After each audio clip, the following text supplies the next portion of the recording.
Good morning, folks. It's May the 28th. It is the birthday of my dear father, were he still alive. Welcome to council. It's 11 o'clock, or 10 o'clock, not 11 o'clock. You're getting kickback here in the office, so we have to try to figure that piece out. So colleagues, I'll call the meeting to order, and I'm going to go through our usual roll call just to make sure everybody's mic and video is working. And Councillor Stretch. Yes, good morning, Your Worship and colleagues. Here, ready, willing and able, and proud to be representing District 1, Waverley, Fall River, Musquodoboit Valley. Thank you. Councillor Hensby, are you off the Bridge Commission? Finished the Bridge Commission now, and just finished the meeting now. Intuned and ready for the budget meeting for Halifax. Greetings from District 2. Councillor Karsten. Yes, thank you very much, Mr. Mayor. I'm here ready to tackle this budget and looking forward to the conversation. Greetings as well from District 3, Dartmouth South, Eastern Passage, Calbe. Thank you. Councillor Nicol. Hi from District 4, Cole Harbour, West Fall, where it's 24 degrees in the shade. Now you can let us know we're ready to tackle the budget, but now you can give us a weather report from each district here on. Councillor Austin, it's not snowing in downtown Dartmouth, is it? No, of course not, Mr. Mayor. It's beautiful. I'm here and ready for this kind of Groundhog Day moment of doing a budget options list again, twice in 1 year. So far. Councillor Mancini. Mr. Mayor and colleagues, good morning to everybody. Mr. Mayor, I didn't realize today was your dad's birthday. Happy birthday to your dad. It's also my wife Sharon's birthday, so they have that in common. So happy birthday to my beautiful wife Sharon. Thank you. That's awesome. Just relative to birthdays, I had a note from somebody who knew my mother and was the exact same age as my mother, born on July 19th, 1932. And I knew that. What she didn't know and I didn't know was that her daughter was born on the exact same day as I was. And so you got a mother and a daughter who were born on the exact same days as my mother and I, which was kind of cool. Councillor Mason, anything interesting birth-wise in your house? No birthdays in our household today, Mr. Mayor, but it is beautiful, sunny, and around 24 degrees in the deck as well. For Councillor Nicol's sake, I wanted you to know that. Thank you. I thought we would see you in your Speedo out on the deck this morning. Aren't you lucky the mute is slow? No, it is an election year, Mr. Mayor, so I think I'll spare us. All right. Jacques said no chirping, so no more chirping. Councillor Smith. I'm here and accounted for. Ready to go. Thank you, Mr. Mayor. Awesome. Councillor Cleary. Thank you, Mr. Mayor. It's funny, it's warmer everywhere else. Maybe it's because the cool breeze off the arm here, but it's 21 degrees here in District 9, Halifax, West Armdale. It's a gorgeous sunny day. I'm looking out my window. Happy to be here. And I understand our process. We could be here all day voting on each of these line by line. So probably best to get going. Probably a good day to support our local businesses, Councillor Cleary? Well, and of course, as the Premier announced yesterday, June 5th will be the reopening date for dining in and barbershops and tattoo parlors. So I've already got my design for my tattoo, which is going to be a little COVID coronavirus. I'm looking forward, I don't know if you can tell, to a haircut, but certainly dining into a restaurant, socially distanced, of course. I'm very much looking forward to not the takeout on Quinpool and in some of our other areas of the city haven't been great, but I really would like to sit down, especially on a patio. So if I may just take one more second, the dream team, as we called them yesterday, have been Tuesday maybe it was, have been fantastic at consulting with businesses and working with business associations to look at all the space. You may remember Jacob Ritchie from our planning department. Jacob is volunteering with the Quinpool Streetscaping Committee, and Jacob and I and Carla Nicholson walked for 2 hours up and down Quinpool talking to business owners. And as the good urban planner that he is, he brought a whole bunch of Google Earth street maps and markers and highlighters. And with a fine-tooth comb, we've got 3 options that we'll be sending in to Donna Davis and her group, or not Donna Davis, the Donna and Eliza or Tanya Davis and Eliza and Alora and all the team working on that. It's going to be, hopefully we get good feedback. And I know a lot of other businesses and a lot of other districts are saying good things about that dream team. Thank you for that. Indeed. Councillor Walker. Thank you, Mr. Mayor. 24 degrees in District 10 and ready to go to work. Awesome. Councillor Adams, any plans for tattoos? Nope, but I can tell you my weather forecast is it's warm. Thank you, Councillor. Speaking of weather, Councillor Zarowski. You're muted, Richard. The fine weather fella he is.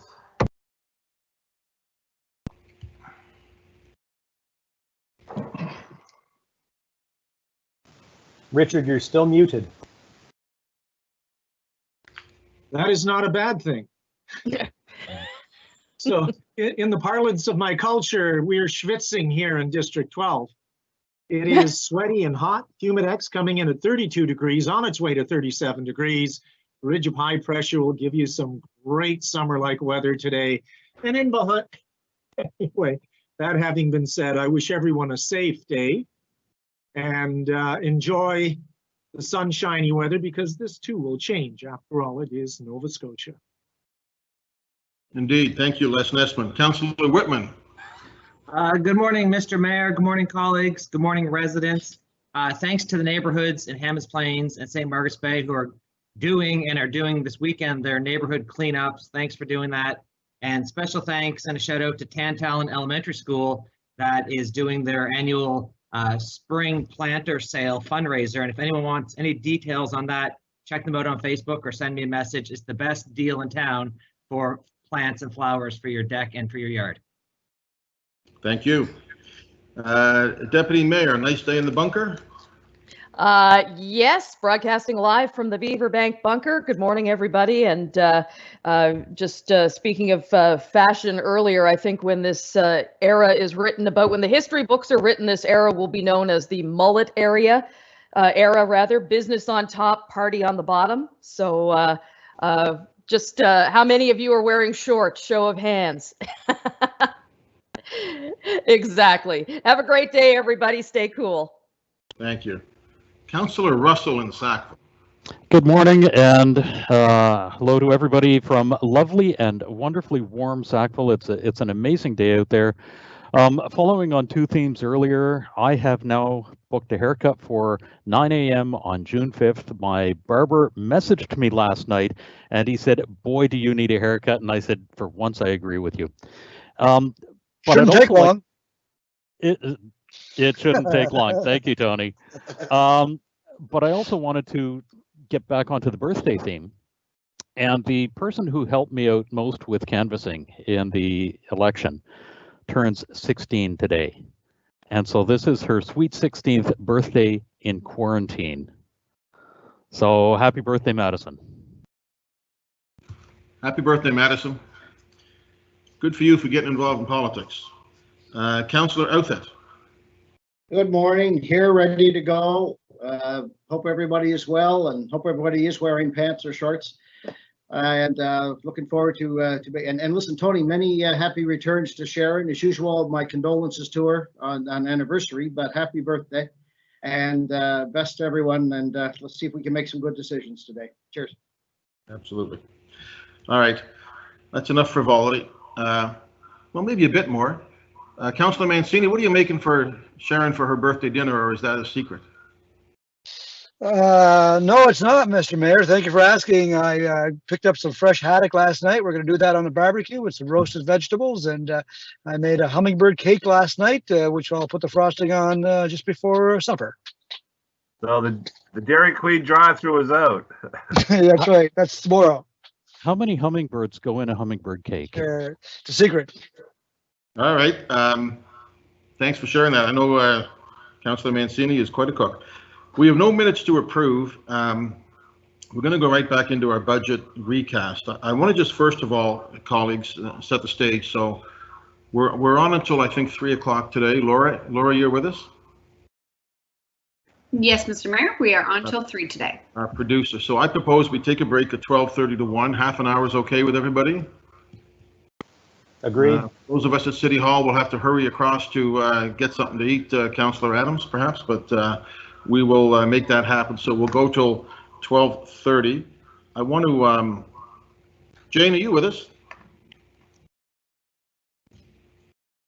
Yes, I am, Mr. Mayor. Okay, that's a good start. I'm glad about that. Thank you. I want to just make sure that we are all operating off the right set of documents and everything else. So you sent out a new memo and a new COVID budget adjustment list. Are those the only two new pieces that we need today, Jane? Yes, they are, Mr. Mayor. We still have our other documents from other meetings, but those are the two main lists that we'll be working off. And on the agenda, we're gonna move to the supplementary information report. This is the request of Councillor Mason. Jane, is that correct?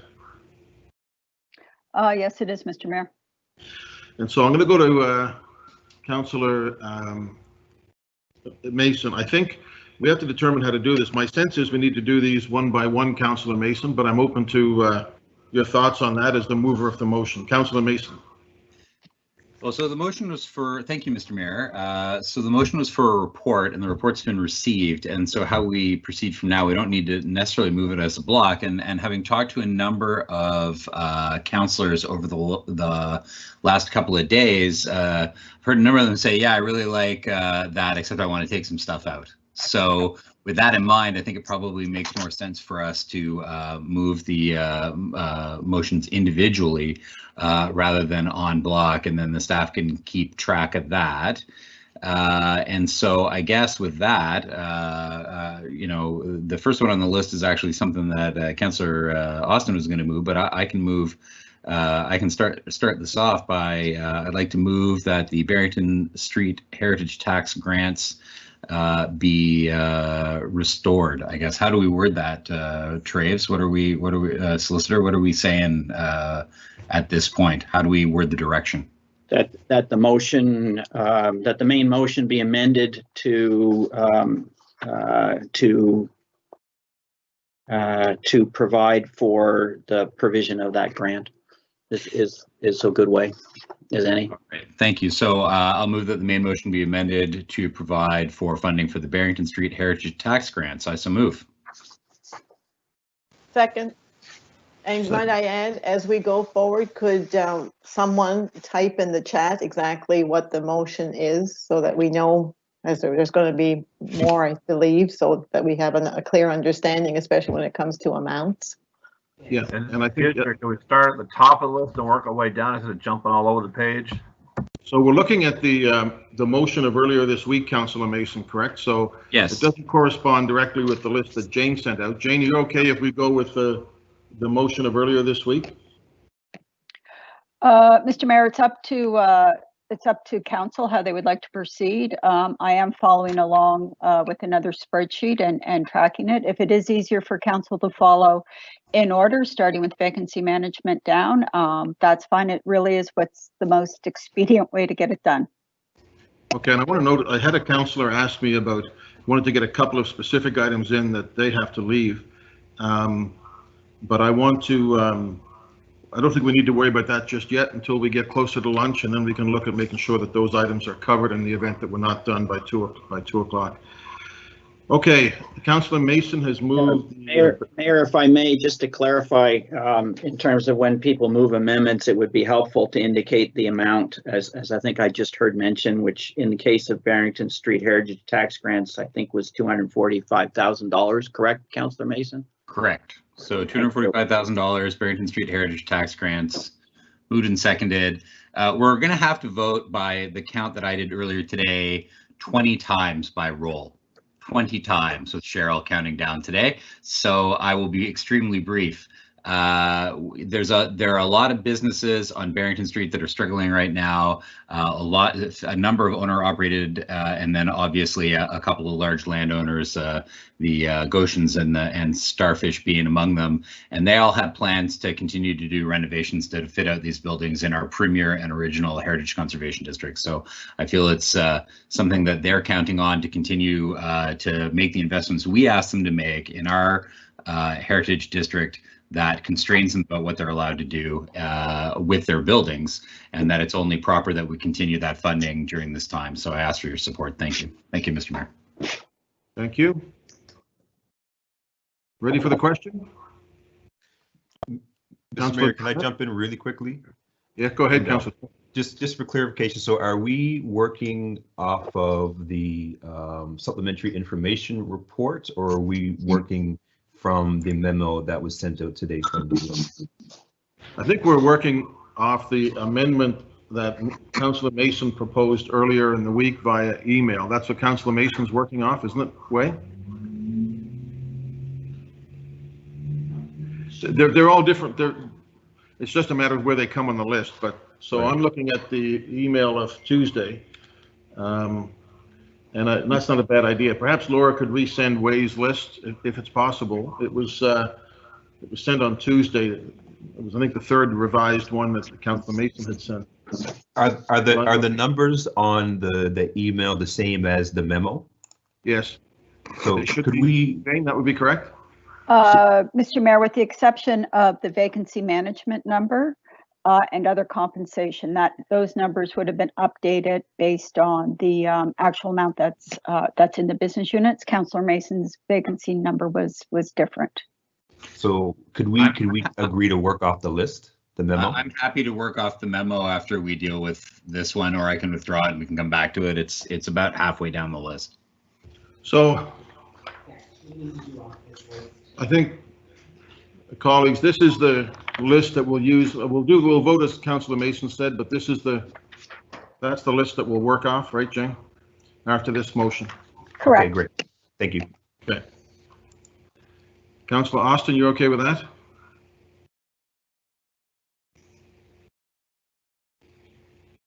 I'll assume so. Yes, Mr. Mayor, I'm good with that. Thank you. Okay, are we ready for the question on Councillor Mason's motion? Question. Sure. Yes. Councillor Stretch. Voting in favor of the motion. Councillor Hensby. Affirmative. Councillor Kirsten. Wait a year, no. Is that a no, Councillor Carson? That's a no, thank you. Councillor Nicol. Yes. Councillor Austin. In favor. Councillor Mancini. In favor of the motion. Councillor Mason. In favor of the motion. Councillor Smith. In favor? Councillor Cleary. Yes. Councillor Walker. Against. Councillor Adams. For. Councillor Sorowski. In favor of the motion. Councillor Whitman. Against. Councillor Blackburn. Voting yes on the motion? Councillor Russell. Against the motion? Councillor Elder. Yes. And Mayor Savage. For the motion? Motion carries. It does. Thank you. Councillor, so let's go to the budget adjustment list. Councillor Mason? So the new number on the COVID budget adjustment list for vacancy management, excluding fire and police, is $11,265,350.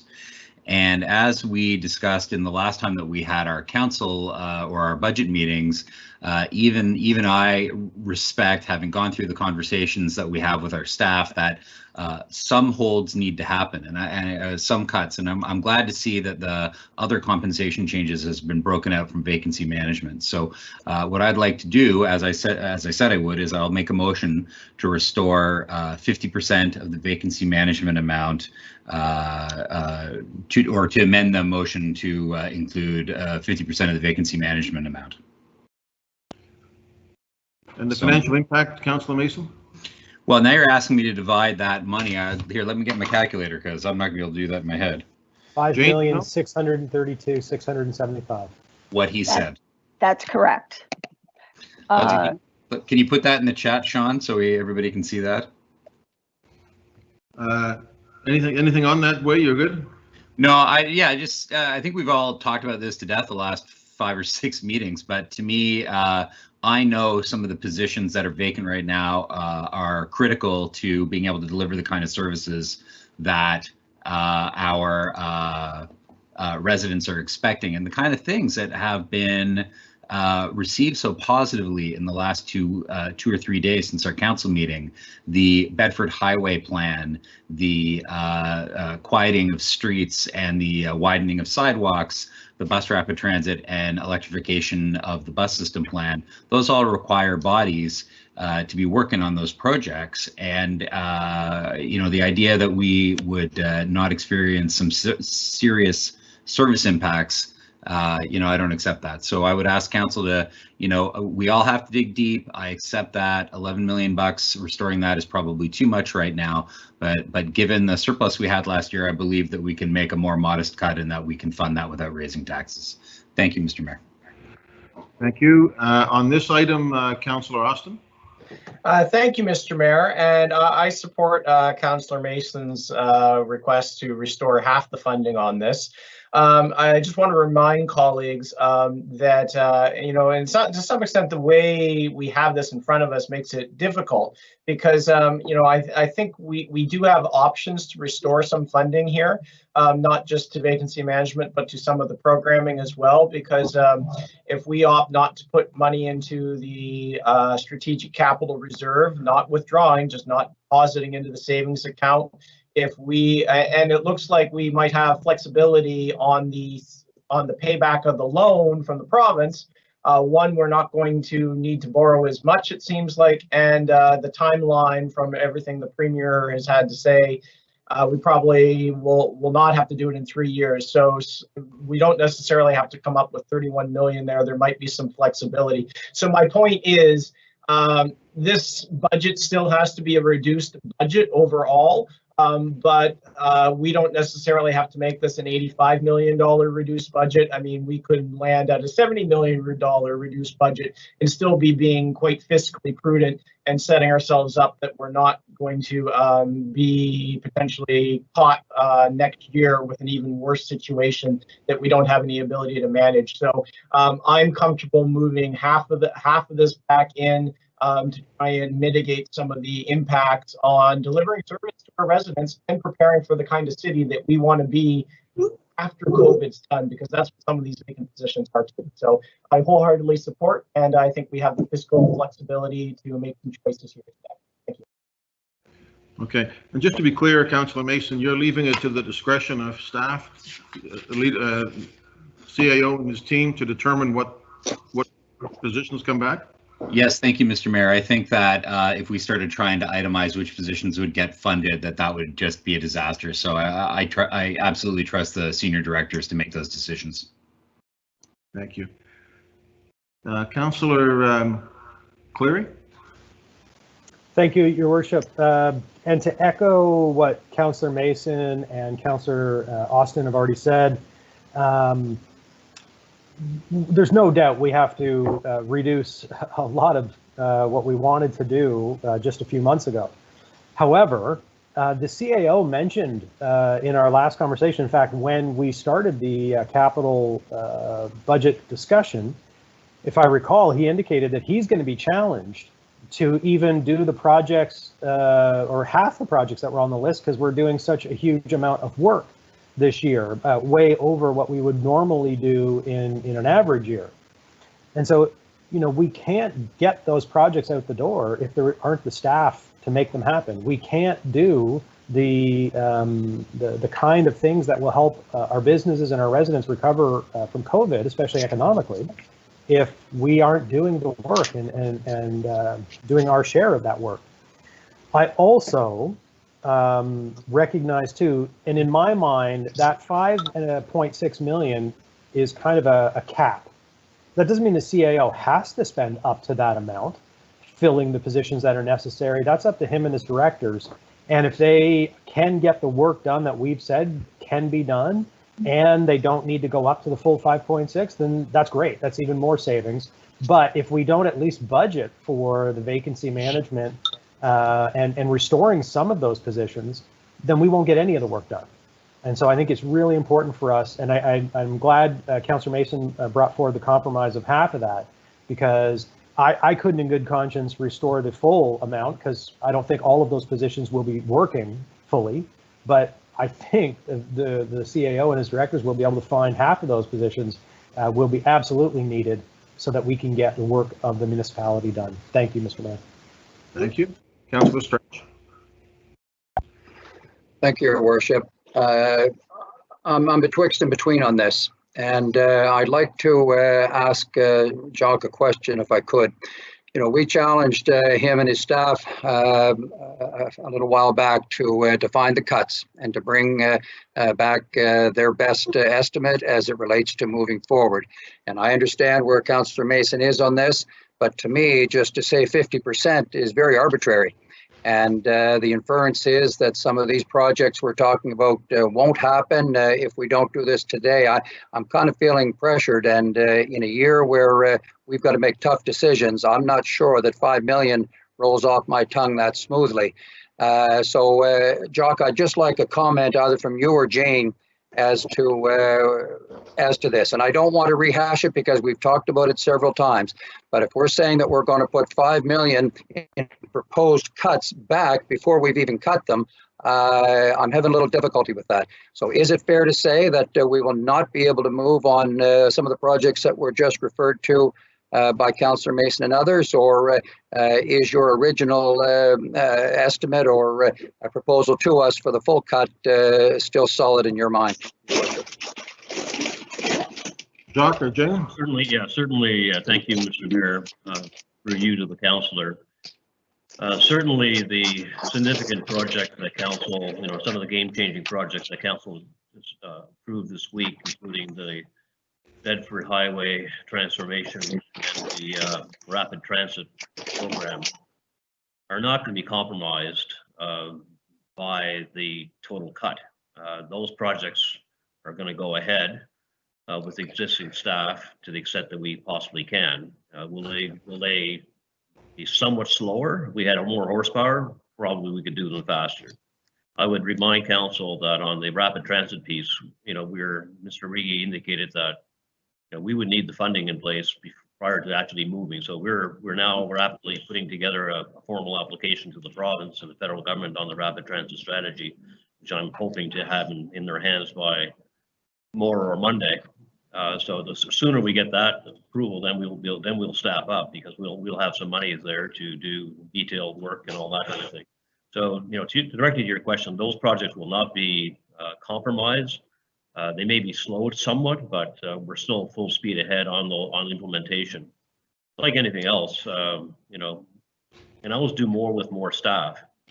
As Jane has pointed out in the past, we can always add things back. It's easier to add things back in should the need arise. What we would do here, if this motion passed, we would take the 50% and apply it to the business units we manage. We would manage effectively how to manage to the number, right? And to the extent that we would prioritize various pieces that we have coming forward. So the advice remains the same. We're advising council, both Jane and I, that this is the proposal, and but council has to do its work now and decide whether it wants to take the full cut that we're recommending or not. Yeah, thank you. Thank you, Jock, through your worship. That's what I thought you were going to say. And that being the case, in a year where we have so many people struggling, where we have asked people to step up and pay their tax bills, even though they maybe aren't able to afford to, and so many have. I just cannot, in clear conscience, completely out of the blue and in a very arbitrary way, and quite frankly, inconsistent with what the CIO has just said and what we asked him to do, support this. So I will be voting against this motion. Thank you. Thank you. Councillor Outfit. Thank you, Mayor. And part of the question that I had that Jacques just answered regarding the priorities of these priority projects, rather, and the impact that staff would have on that. So I've got a few questions here. First of all, comment is that I'm a little bit uncomfortable with us just saying, directors, you decide. If we give you 50% back, you decide where it goes. Secondly, we've heard that.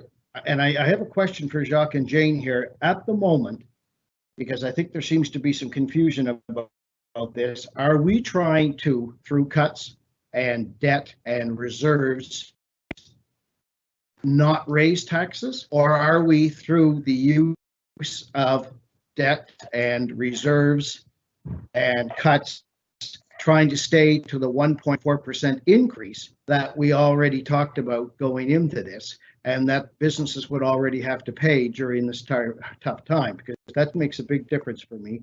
And the second thing is, a question for Jane, is how's it looking with the taxes lately coming in for June 1st, as of this morning or yesterday, whatever you can provide to us. So I am concerned that we're already raising taxes for those commercial folks who are already struggling. And I'm not sure if I can support even 1.4 since this changed on the water and the beans, let alone us putting in a whole bunch of things that could even drive that up higher. And of course, those big projects, which we all support, the Bedford Highway and BRT and the ferries and whatnot, which is exciting, we all support, their future is contingent really on the feds and the province. We know that.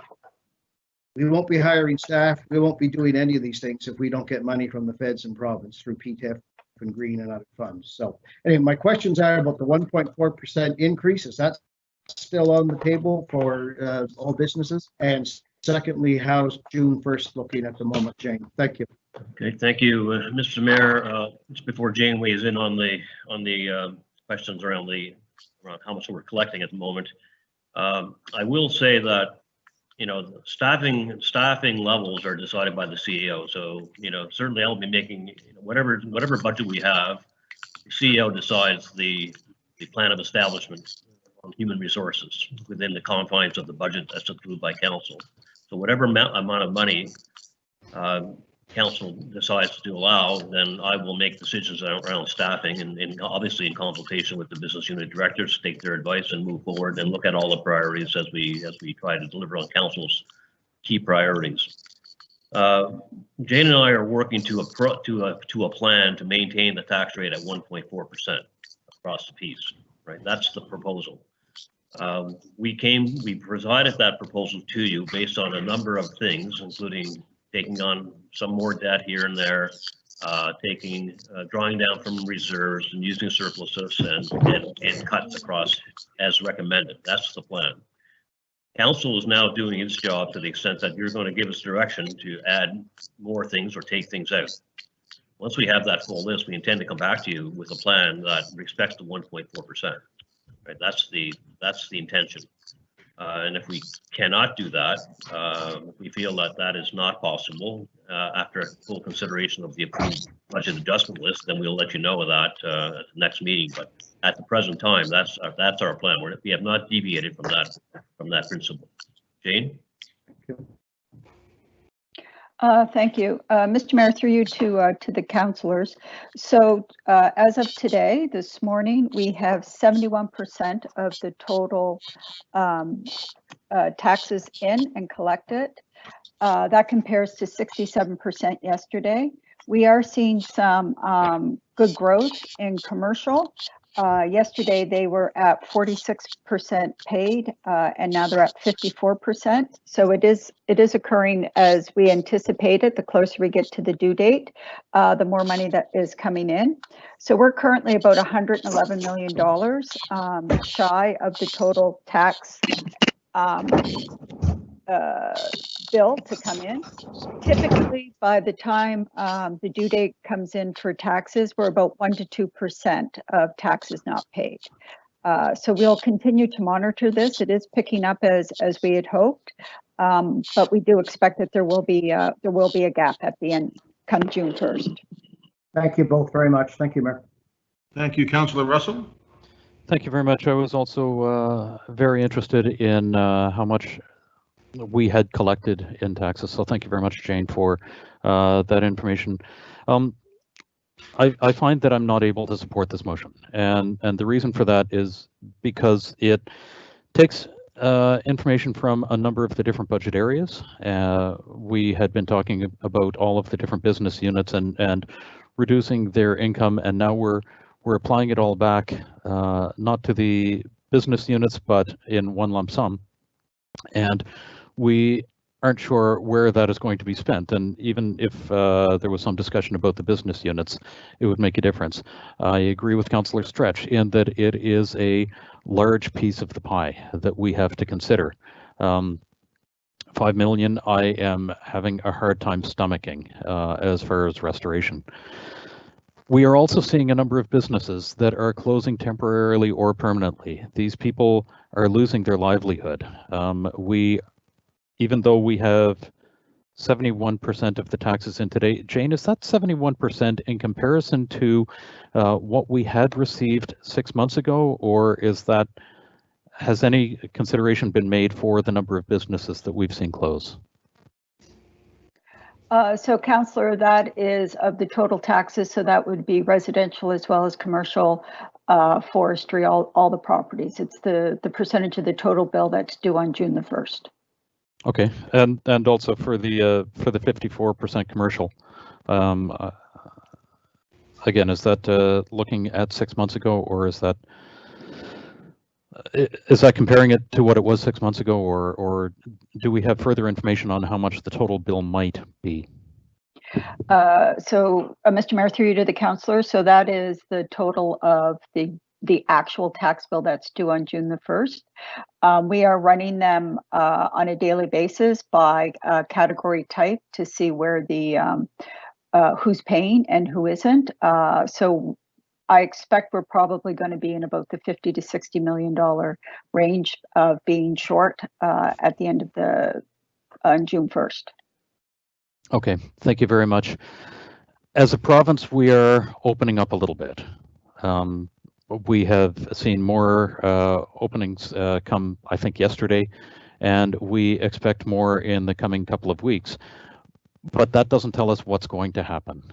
And at this point, we are looking ahead. I still think that we aren't in a rainy day yet when we can spend the money. I think we have a rainy day forecast. I'm going to go back to those metaphors that Zane Woodford loves. I think we have a rainy day forecast. I think we're going to be headed to a troubling time, but I don't think we're there yet. And I think we need to keep all of the money that we can in order to be able to take care of what we're going to be doing through the next 6 to 12 months. I also look at those businesses that have closed, and what we're seeing is those people are, because they have taken the risk of opening their own business, they have become the entrepreneurs or the small businesses or working in that line. They don't have the protection of someone else paying their bills. They have to be open and be collecting that information from their customers and not from a tax base. For all of those reasons, I'm going to be looking at this with a far more critical eye. As I've mentioned, health and safety, food security, and shelter, and that doesn't apply in this case. And for all of that, I'm not going to be able to support this motion. So thank you very much. Thank you, Councillor Whitman. Thank you, Mr. Mayor, and thank you, colleagues. I also won't be able to support this motion and many of the other options that are on this list today. These particular cuts are the cornerstone of the necessary reductions in this budget. These are tough times. These are options that are in our control, other than just waiting on the federal government and the provincial government to come and help us. These are things that we can do and need to do. So I'm supporting the CAO's expert advice on this item and most of the other items this morning as well. Thank you. Thank you, Councillor. I don't see anybody else that wants to speak except for people that want to go a second time, so I'll just weigh in very briefly. I can support this motion, and it doesn't raise taxes. It takes money that we have. You know, we had a surplus at the end of the year. We need to maintain our liquidity and our strength. There's no question about that, but this takes a fairly small amount of that. And I think, you know, we're in a tough time, but a lot of people who are hurting need our help. They don't need us to shut off the services or the help that they look to for the municipality. These are about helping the people who need the help that we can provide as a municipality. Under the condition that it doesn't raise taxes, and under the condition that the CAO and his team will determine where the money is most effectively spent. And I think Councillor Cleary's point may be true, that it may not be that the 50% is the exact number. If it's not, if it's 35%, the CIO can tell us that, but we can provide this amount of money. But there's a lot of businesses out there that are relying on people in the city to help them right now. There's going to be a lot of people and businesses relying on folks in Jane's department and planning and development and TPW to assist them as they reopen their businesses. And there's a lot of organizations out there that are in danger of really being financially hurt if the city just sort of pulls back. I say it again, it is a rainy time. I disagree with Councillor Russell. It's the rainiest we've ever had in our history, frankly, as a municipality. Whether it gets worse or not, we don't know. But the rain has happened. We're now getting ready for the sun, we hope, and there may be more rain in the forecast, but it is time for us to turn our attention to what we can do to help our citizens. And we're fortunate, I think, in the position that we can do some of these. I certainly wouldn't have done 100%, and I told Councillor Mason that. At 50% with the latitude that the CAO can make the decisions that need to be made, and that our taxes don't go up. I read the other day how low our tax increase is versus other cities. I'm not a guy that wants to raise taxes. Proud of the fact that we've held ours down, but I do think that there's a role the city has to play in assisting businesses and individuals through a difficult time, and that some of these restorations to the budget, some of them, will help with doing that. So that's my view on that. Councillor Austin? Thank you, Mr. Mayor. I'm almost tempted to buzz off right now just because you said a good chunk of what I wanted to say. I'll just add that these services, I mean, to take an example, you know, transportation, public works, where I know we're down on folks who, the people who go out, that fills the pothole, that empties the trash, that does those basic repairs that really support the business, the downtown business areas, and residents out in use of the streets. I mean, we're down people there, and so you know, and this is the same whether you can pick any business unit, whether it's Parks and Rec, etc. Not having people, I mean, at a certain point you don't do more with less. At a certain point you just do less. And make no mistake for my colleagues, if we put money back in here, we'll see a difference. If we don't put money back in, we will also see a difference in terms of the complaints that come into us about the things that the municipality is not able to do in as timely a way as people are accustomed to. So I think it is worth putting something back. Thank you. Thank you, Councillor. Councillor Mason. Thank you. I think the mayor and Councillor Austin have already said everything I was going to say. You know, I'm sorry, I didn't mean to imply that those major projects would be delayed. What I meant to say, or what I was trying to say, is that the speed with which our ambitious other plans and all of the great transformative visionary things that are going on in the city right now would be realized will be slowed by a significant staff cut, and they will be slowed even if we restore this 50%, but not by as much. And I would just appeal to some of the councillors who are speaking against this right now are the ones who last budget spoke most eloquently about using the surplus from last year. That is, you know, my preferred option here is we use the surplus from this past year to fund these for 1 year while we see where the budget's really going, or where the economy will really sit next year. I feel it's a very similar kind of discussion that we're having this year, but it's not creating, you know, ideally we see the economy recover and we don't have to continue to dig into those surpluses or those reserves. So I would ask council to heed the fine words of my colleagues and support the motion. Thank you. Thank you. Councillor Nichol, a question? It's a question. It's not really a question, but it was just from everything that everyone said. I agree with it, and I'm willing to look at what, because this is vacancy management. You know, there's going to be, we don't know coming out of this pandemic what everyone's going to decide, what, you know, as far as their career goes, who's going to retire. So there's a lot of succession planning that's part of it. And to the point that the CAO said, this is going to come back to council, and they're not going to deviate from the 1.4 tax rate that we approved in the former budget. So we still have that opportunity to look back at that time and see whether we're comfortable with where we are with vacancy management. You know, like I said, I'm still riding high on the whole bus rapid transit and that whole transformative piece and electrifying the fleet.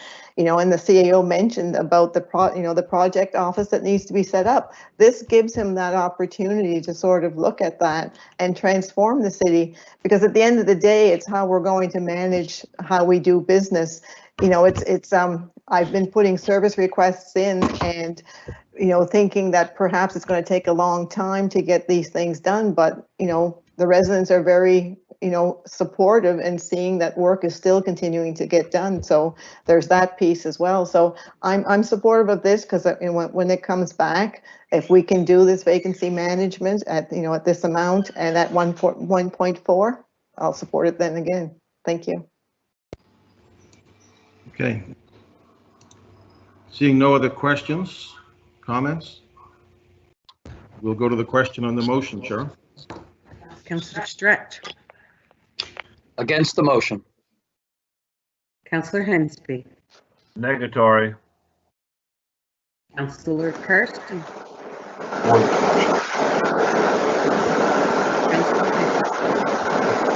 We're static for some reason.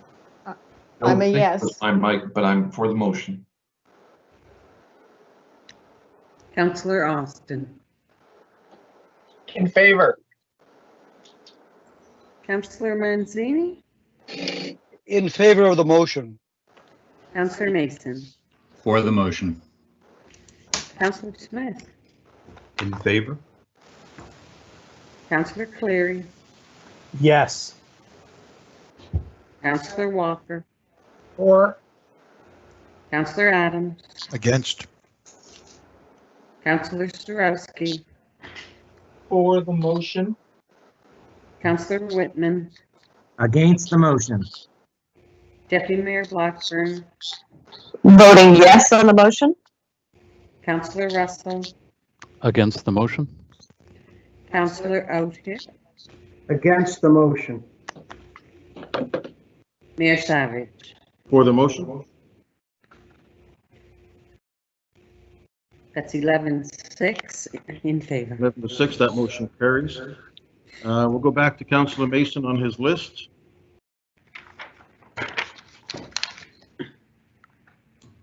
I think somebody else was going to move something next, Mr. Mayor, perhaps a call to the other councillors, rather than it all being me. Mr. Mayor, it's Councillor Cleary. The other compensation is next, and I'll move it, but I do have some questions there. So that would be to amend the motion to include other compensation at $3,495,450. Is there a second for that?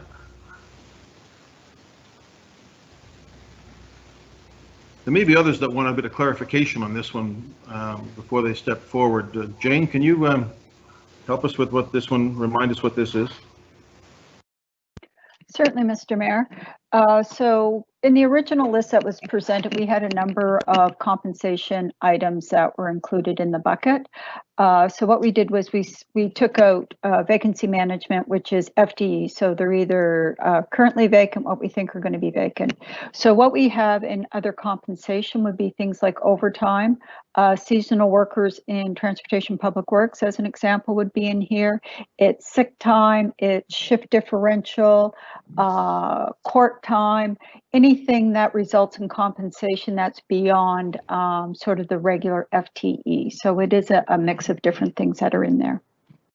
And doesn't include any of the fire or police that was dealt with separately? Correct. The assumption was that when fire and police were given their budget reduction through Councillor Mancini's motion, that is where the funding is, and it was based on the presentations that Chief Kinsella and Chief Stubing made to Budget Committee on Tuesday. Okay, Councillor Cleary has moved it. Is there a seconder for that one? And it's Councillor Cleary, Your Worship. I'm fine if there's no seconder. Actually, I just wanted to have it on the floor so I could get some clarification about that. So I wouldn't support it on the floor. So if there's no second, that's cool too. I will second it. Councillor Walker, I'll second it. you'll second the motion? Okay. But if just to Councillor Walker's edification, if there's no second, we don't have to vote. I think Councillor Walker's been around long enough to know that. All right, so Councillor Cleary, are you okay on this one now? Oh, absolutely. Question on the Walker, motion. do you wish to speak to it?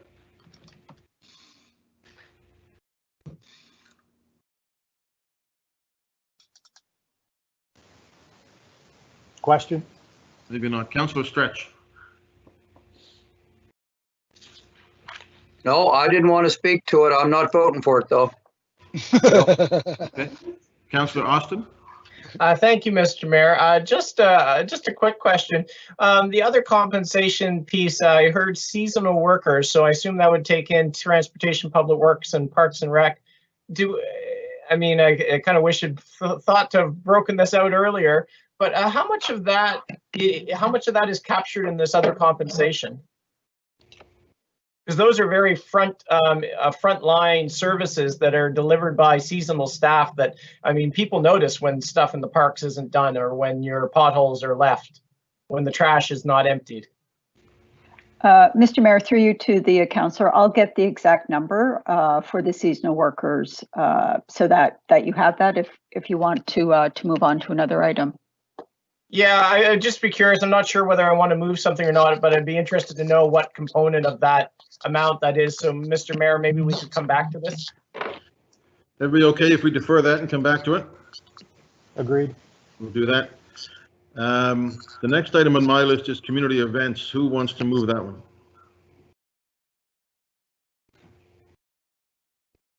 I will move that, Mr. Mayor. I will ask that the main motion be amended to reinstate community events at a cost of $37,100 into the budget.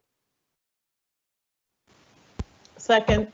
Second by Councillor Nicol. Anything on that, Deputy Mayor? Well, it's just that this certainly reinforces what you said first off the top this morning, that there are a lot of community groups and nonprofits that need our help more than ever. And I think that we want to be able to help them as much as possible. So for the amount of $37,100, I think that that is something that we can shoulder for them during this time. Thank you. Okay.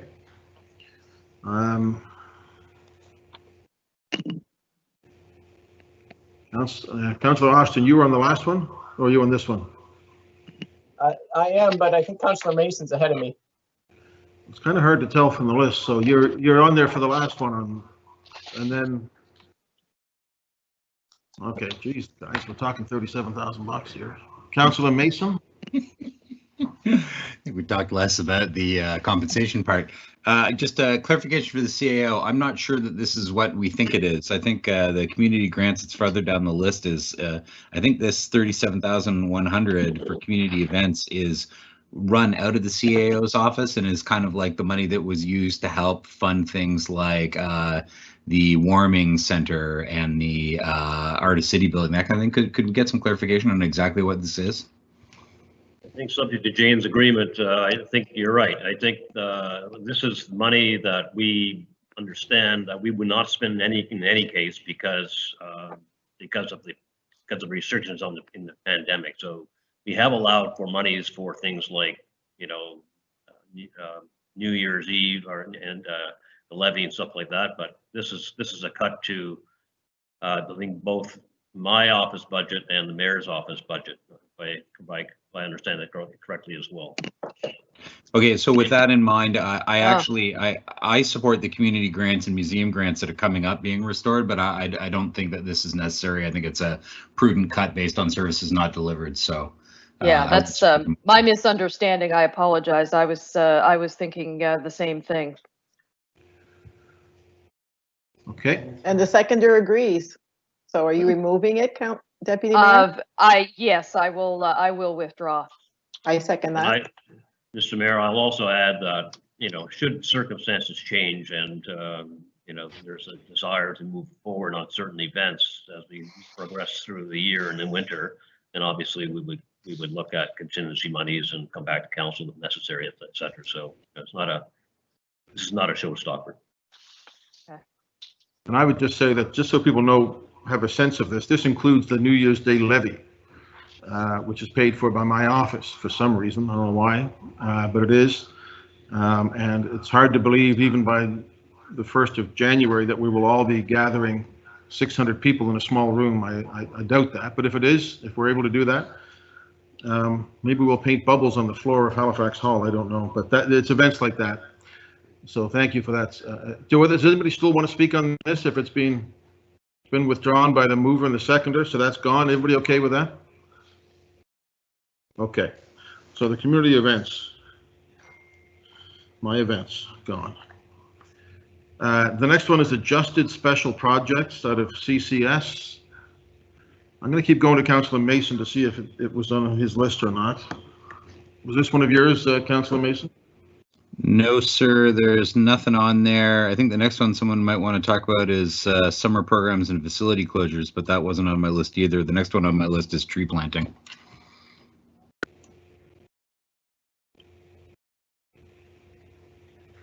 Okay, I've got adjusted special projects. Why is that on this list then? I think it may have been captured in all of the programs, grants, and other compensation that was included in Councillor Mason's motion. Yeah, these are all asked about in the original motion requesting more information, but they're not necessarily all things that people wanted to vote on. So I think we're just going to have to go through and see if anybody wants to move a motion on any line. And for a number of them, I don't think anyone's going to even want to move a motion. So does anybody want to move a motion on adjusted special projects in CCS? That stays as, that was an addition. Citizen survey, I'm following this list, right? Are we all on the same list? So citizen survey is the next thing that I have coming out of finance. So just to clarify, Mr. Mayor, if nobody moves it, that means it's deleted from the list? That means it will be cut from the budget, correct, as the original recast indicated. Thank you. The citizen survey, anybody? It's gone. Building costs, P&D.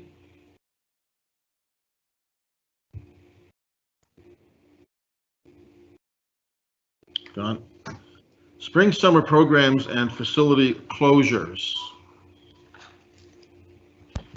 Mr. Mayor, I'm just kind of concerned with this one with the changes of things being opened up and stuff.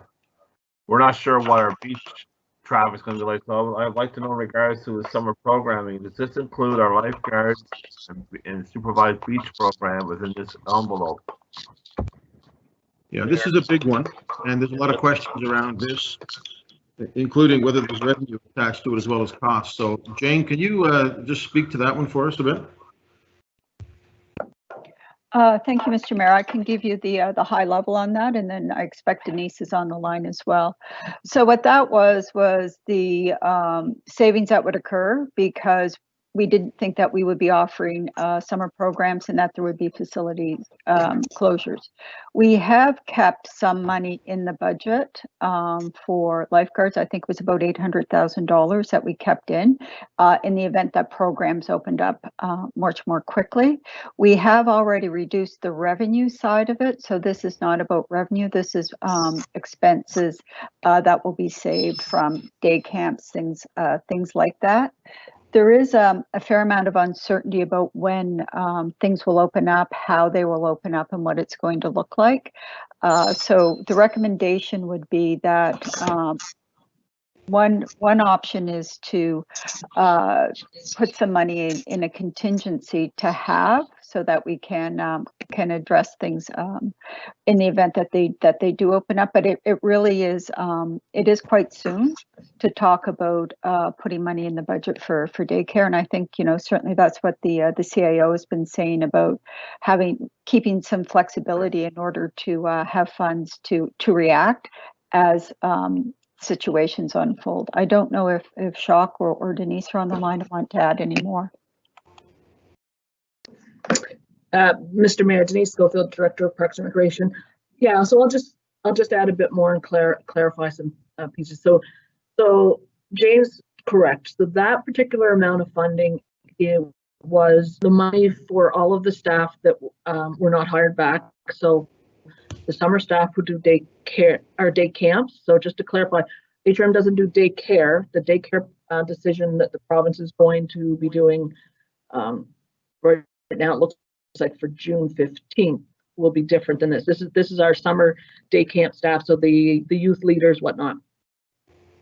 It also included our park seasonals. It included the funding for lifeguards, a few staff that would be supplemented on to add to our event program, as well as some supply costs for all of those particular programs and whatnot that happen in our facilities. So all of that amount of money was about 4.8 million. And as Jane said, when we started to do our budget, we kept back about 800,000 on the in order to have a bit of flexibility in case some of the restrictions were relaxed. As council would be aware, when I was presenting my budget, that's when the beaches was announced. So that particular amount of money we would have, and we're working through trying to hire back our lifeguards now. The announcement yesterday with facilities, we're now working through what that means for a phased reopening of our facilities. So there is, there would be some value in having a bit of money put back in for some staff for the facilities reopening, as well as we're working on a potential modified summer day camp program. As council recall, when I presented my budget, we will not be able to have the normal day camp program that we have. That's over 1,000 camp, thousands of participants. We won't be able to do that with social distancing and the group, maximum group, but we are working to get some type of a modified program back. So again, in looking at our numbers, in the order around $500,000 would give us some flexibility to put some of those staff back once we determine and confirm with the province what type of programming we can offer. Jacques, something? Thank you, Mr. Mayor. Yeah, and I think we're comfortable recommending to council at this time, based on what Denise has said and conversations we had earlier today between Jane and Denise and I, that we would ask council to allow another 500,000 to be allotted in the instance where we can actually do some things. So, we generally need quite a ramp up time. It's usually at least a 30-day ramp up anyway to get these things done. So some of the decisions that the province makes will take us time to implement if in fact we get there. So I think $500,000 I'd be comfortable recommending to council that it will allow for some additional amount. Thank you. And Jacques, just in clarification, that would be $500,000 net, that there would be some revenue that would come in to offset some of those costs? Yes, it's a net amount. Yeah, it's a net amount. So instead of the 4, it'd be I think 3.5. If I got the math right.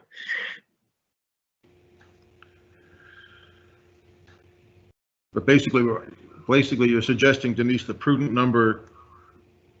Yeah. Okay. So the reduction would be 3.5 million instead of 4 million would be, if council wished to do that. Okay. Who wants to take that? Councillor Mason, is that you? Lindell. Lindell? Yeah. Thank you. I'll Thank you, second. Thank you, Mr. Councilor Mayor. Smith? So I'll put on the floor. So I was going to actually put on the floor half of the 4 million to 2 million, but if Denise and Jacques are saying that 500,000 would do it, then I'll put forward 500,000 to be added back to the budget for spring and summer programs and facility closures. Seconded by Councilor Mason. Go ahead, Councilor Smith. Anything else? Yeah. So this is very important, and at our meeting when we were talking about this last time, Denise, I was being a little hard on you folks because I really felt that we were going to be in this exact place. And one of the points I was making is, do you think we should add just a little bit to the budget just in case we get a surprise announcement and we have to kind of move quickly, and right after we were finished that kind of happened. So I'm happy that the work is already being done. I'm getting calls and emails from parents all the time, and when we do start to open as a city and as a province, there's going to be a lot of folks who are going to need to put their kids places. Me being one, I take advantage of many different programs, not just HRM programs, but summer programs for my young ones. So I hope that I would be willing to put more if you could use it, but if you're saying 500,000 will do, then I can definitely support that and support the work that I know our recreation folks and the important work they all do to make sure that there's great programming for the summer. So that's it for me. In just really quickly for clarification, so 500,000 would be, you'd be able to offer modified programming, and that would be enough. Thank you, Mr. Mayor, through you to the councillor.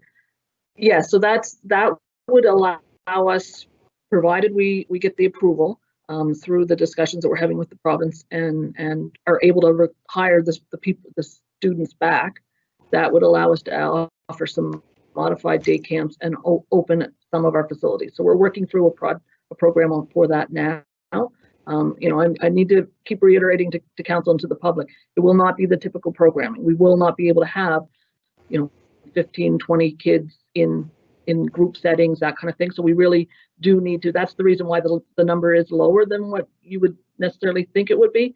It's because we can't bring everybody back into a similar, locations and all of that. So it would be modified. And as Jacques has indicated, this is something that it takes us months to ramp up, to get everybody hired. We do extensive training for these youth to ensure that they have all of the proper training. We'll have to do additional training for them because of COVID. So it is something that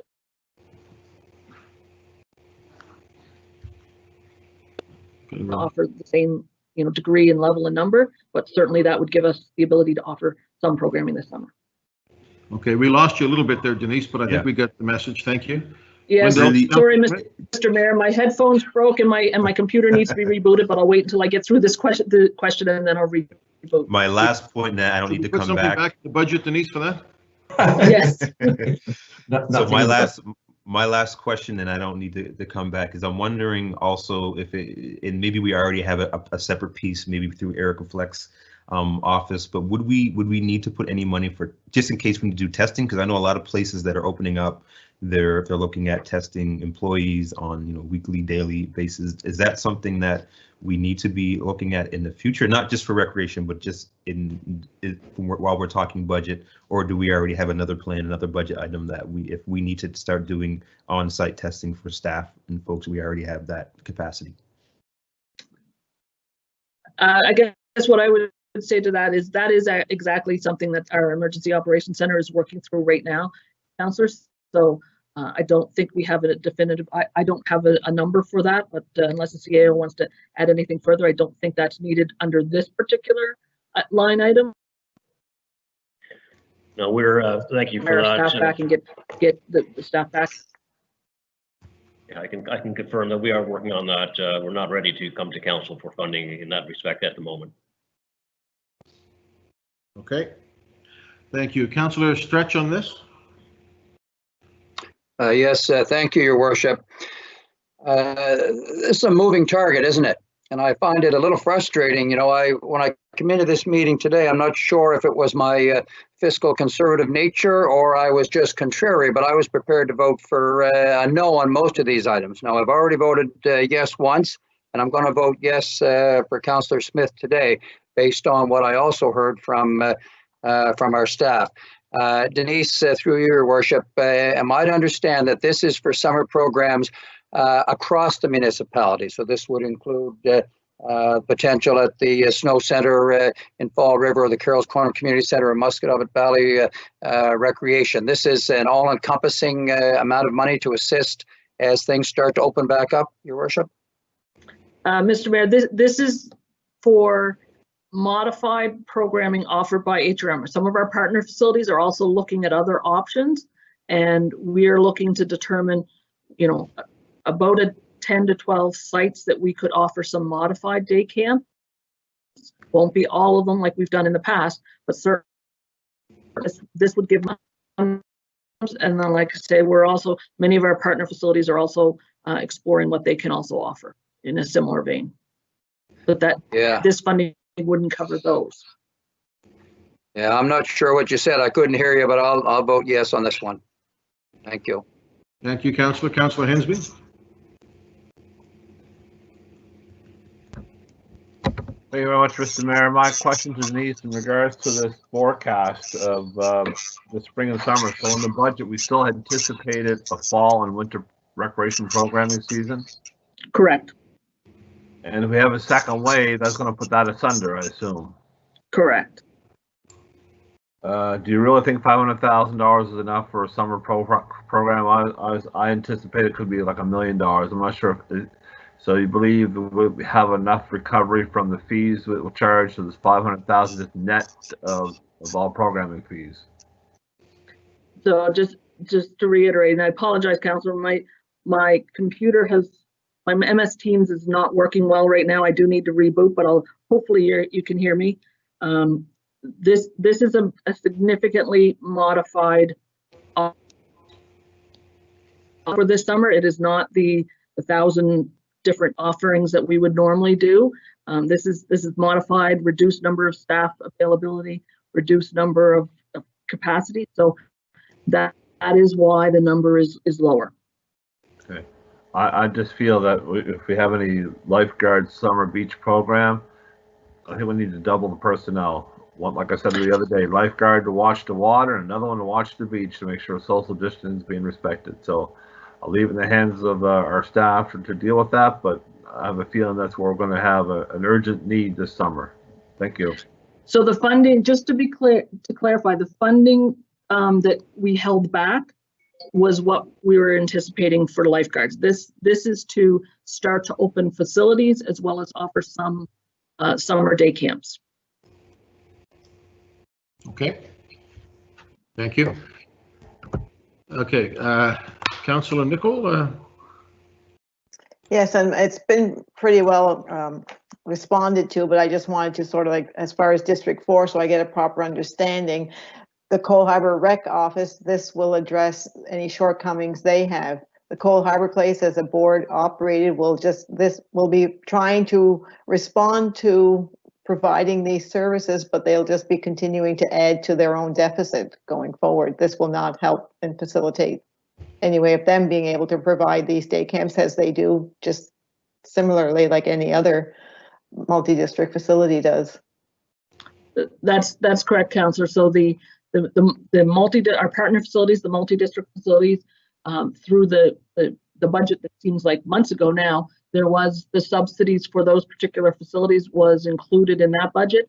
This would be funding for HRM offered day camps and facilities to start to reopen. And again, I just want to clarify, this is not all facilities and all day camps. This would be certainly a phased reopening. But at the end of the day, that is an operating pressure that we're going to have to respond to at the HRM owned facilities that are run by boards at some point, because they're all going to be coming this, they're all going to be operating, providing the services as restrictions are lifted without any revenue coming in. Correct. Thank you. I see Chief Steuben. Chief, did you mean to send a note in to us on something that was asked? Mr. Mayor, the CIO already addressed the question about the testing. Okay. Thank you very much. Councillor Austin. Thank you, Mr. Mayor, and thank you, Councillor Nicol. She read my mind perfectly. The multi-district facilities, I mean, it's good for us if we want to add back in some money for our own HRM rec day camps. But I mean, as much as we're caught in a bind here, our multi-district facilities are as well, because it's not going to be profitable for them to be running day camps under the current restrictions and situation that we have. And so we could very much find ourselves in a situation where, because Parks and Rec is part of a bigger HRM entity, we are able to provide some limited day camps, but the multi-district facilities just financially can't. And so, I mean, I'm kind of getting the sense we don't, because this is a very evolving crisis that we're in, I'm getting the sense we don't really have a plan for that. So for the mall, sorry, Councillor, my MS Teams is cutting people in and out, so I just want to make sure I got your question clear. A plan to support the multi-district facilities through, or provide additional funding to the multi-district facilities to offer? Yes, because yeah, because if we want them to do programming in the same way that we're looking at launching some programming, we can spread that loss leader out over, for lack of a better word, out over a larger entity, the whole municipality. Whereas multi-district facilities, they are one facility. I'm not convinced that they're going to have that, even with the subsidies provided, but because their revenues have disappeared, that they will be able to effectively do day camp programming necessarily without further assistance. So you're quite right. As HRM facilities, they're owned by the municipality, and as a result, any surplus, subsidy, whatnot deficit or surplus falls to HRM. So as those facilities come back up and running as well, and if they end the year with any deficit, so if their revenue stream is not able to be sustainable, then that deficit would fall to HRM. So as everything gets back up and running, if they're running into cash flow issues or deficit issues, then HRM would work with them to address those, whether it's coming back through audit and finance for additional subsidy or absorbing the deficit at the end of the year. I guess where I'm at, and I'm interested in what colleagues think, is, maybe we should be budgeting a little bit here and now if we expect them to offer programming as well when we launch programming. If we don't, well, maybe we can leave things as they are. Okay, Councillor Cleary.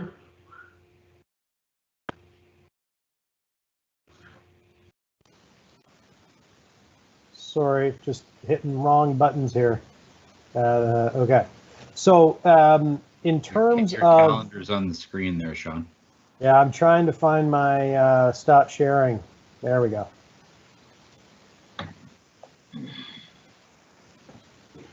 It's amazing with the lag. Sometimes you're hitting something that you think is something, and then it turns out not to be that thing.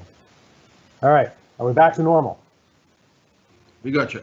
Okay, so following up on Councillor Austin's point, and this is a question to Denise, how much will you be monitoring the multi-district facilities budgets more than you normally would in a regular year? And the reason I ask this is I don't want them to all be coming back to us with huge deficits at the end of the year.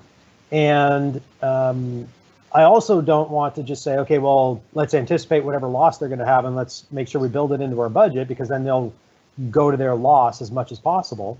So will you be looking at their budgets a little more closely this year, or just sort of business as usual in that regard?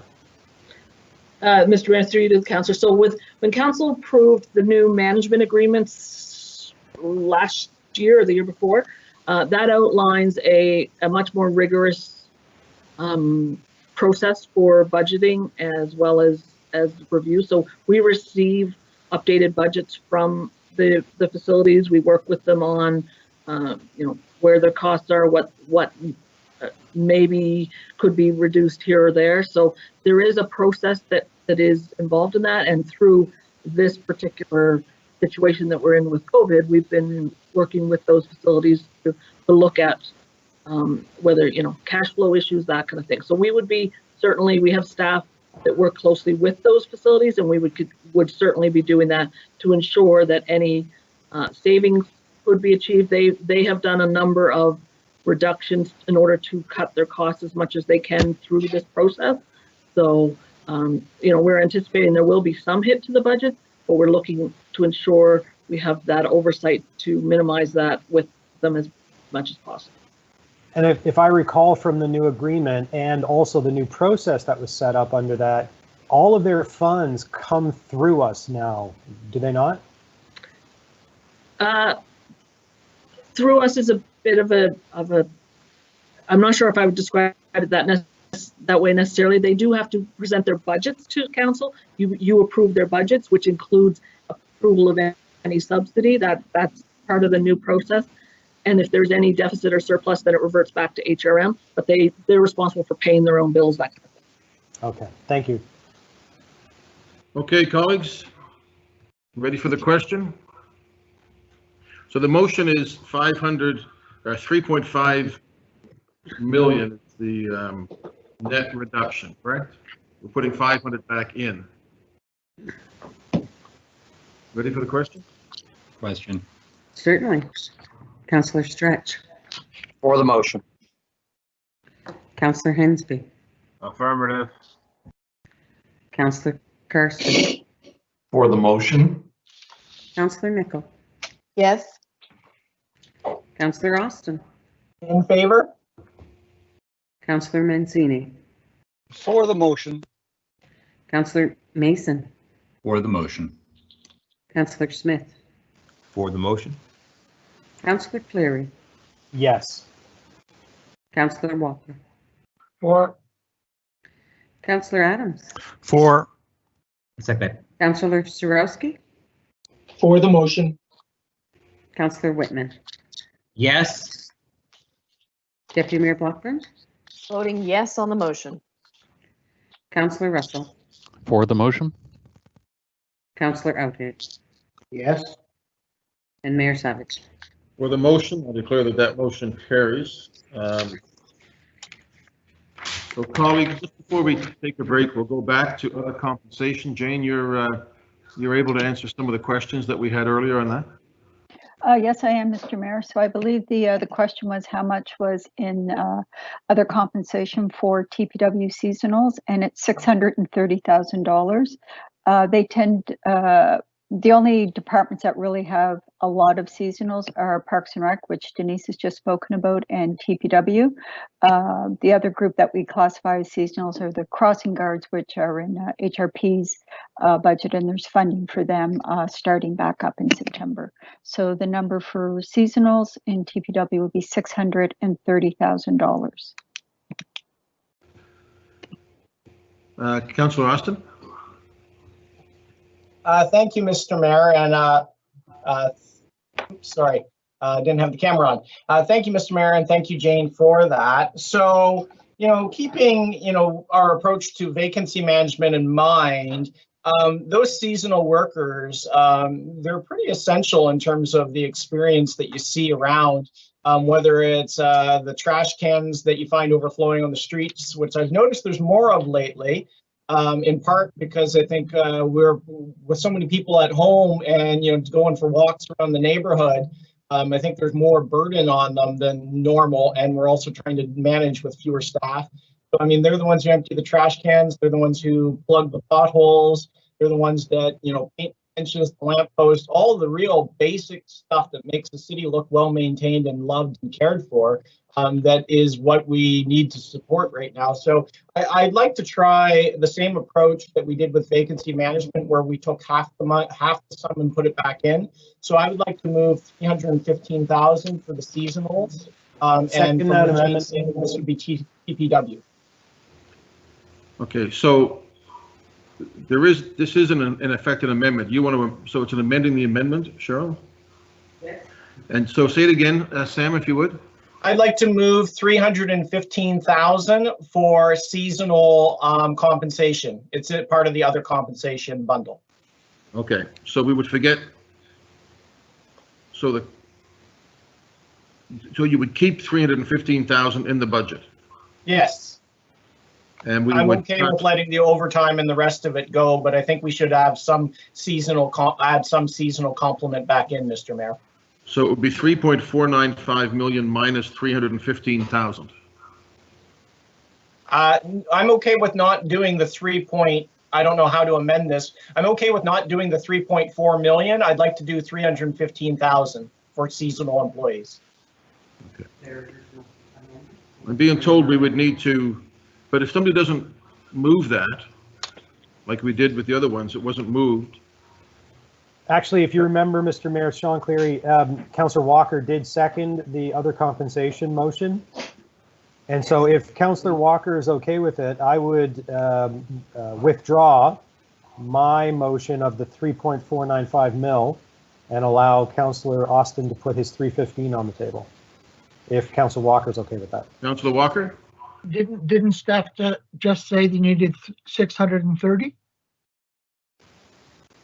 630 was the total TPW amount. Yeah, but didn't staff just say that they needed that amount? So, Mr. Mayor, through you to the councillor, that is the total. 630 is the budget amount for the seasonals for TPW.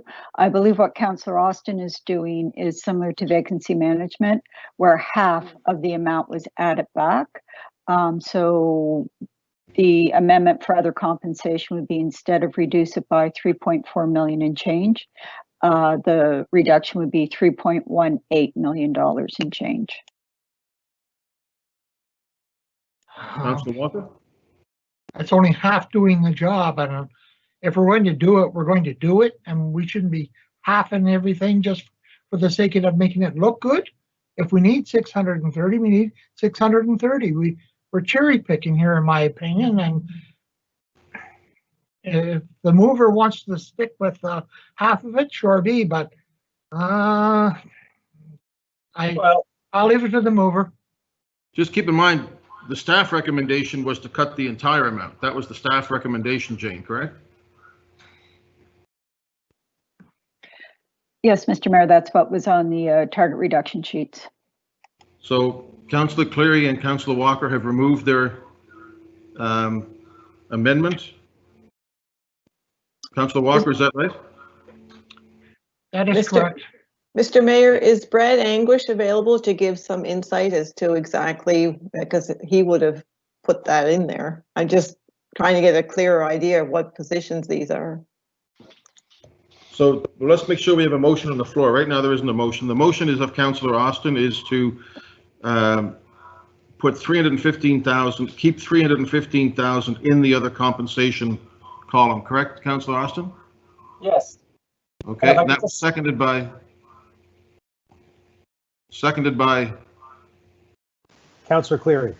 Cleary. So is Brad Anguish on the call? Yes, I am, Mr. Mayor. Are you following the soap opera? Are you up to speed on all this? I am, sir. Essentially, what that money does is provides employment for summer seasonals and students, around 45 in number. To give you a feel for the ratios, that's about 1/3 of the entire labor force that we have in road operations. And it represents about 50% of the labor force available in what we've come to know, or you've come accustomed to, as the enhanced maintenance area downtown. Obviously, without those staff, and I'm not advocating here, I'm just stating what the numbers are and what the impact is. Without those staff, we can't maintain the enhanced maintenance standards in the Corps. This, of course, is exacerbated by the fact that we've also given up our contract funding as well. So typically when we don't have staff, we can back it up with contracts, but of course we've given up that flexibility as well. So it does result in a reduced standard overall and our ability to respond to typical counselor issues in their communities. But it does have the biggest impact is in the enhanced maintenance area. Thank you. Thank you. Councillor Austin's motion is on the floor. Councillor Karsten.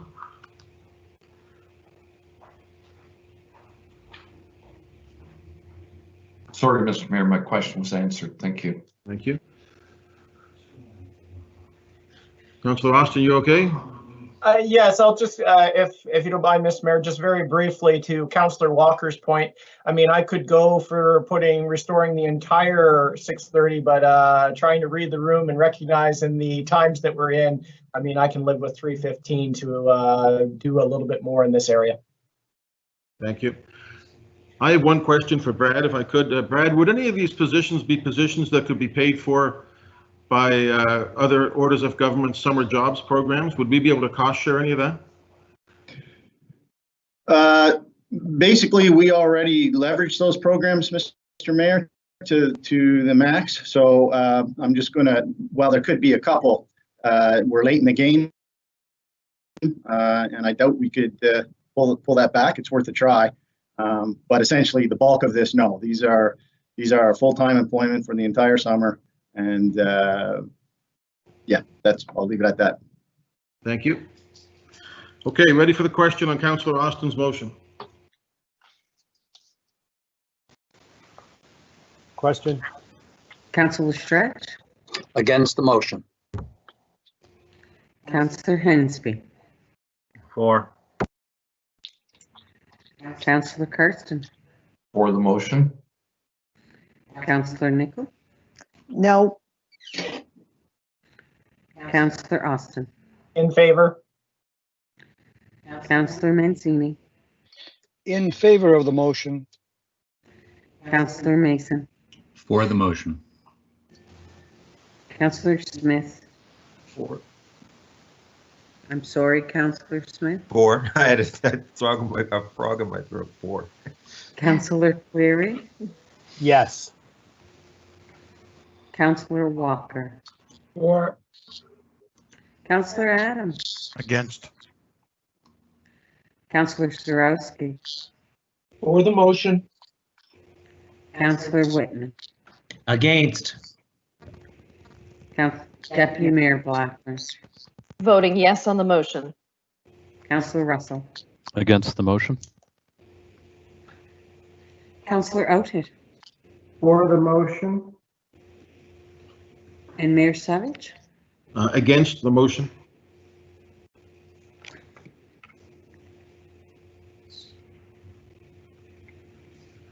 $11 in favor and 6 against. So the motion is carried. So Jane, give us again, just so we can keep track what that means. 3495 minus 315. What's the net number?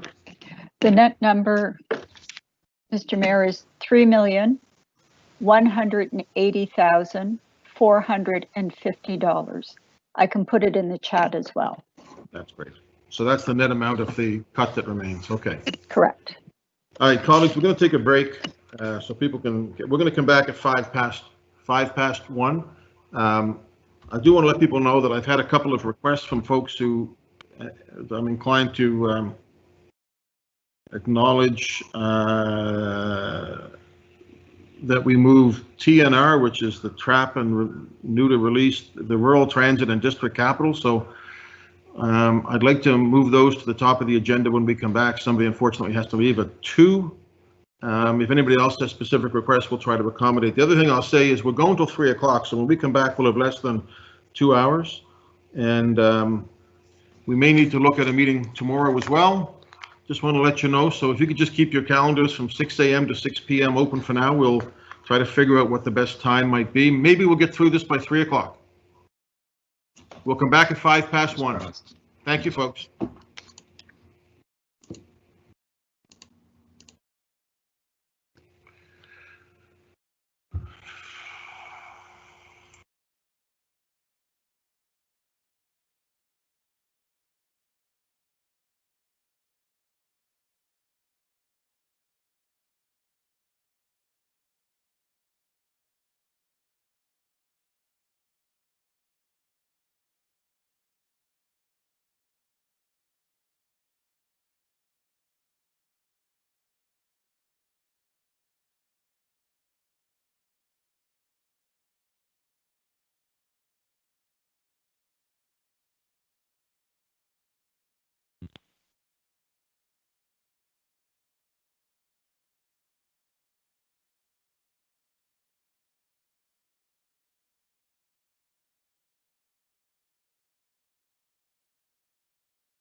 Liam or Laura, are we there?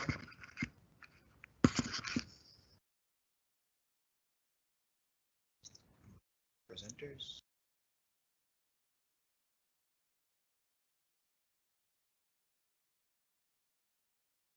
Denise, I think you can hear me.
Anybody out there? Hi, Counselor. It's Laura. We are here, but the audio is still live to the webcast.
How many councillors have we got, Laura? We do have quorum based on those who have are still in the meeting, Mr. Mayor. However, we are still waiting for 2 who have left to return, Councillors Mancini and Mason.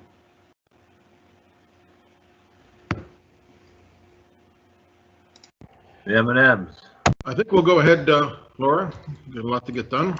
Okay, we will send you live and take the break message down. Thank you.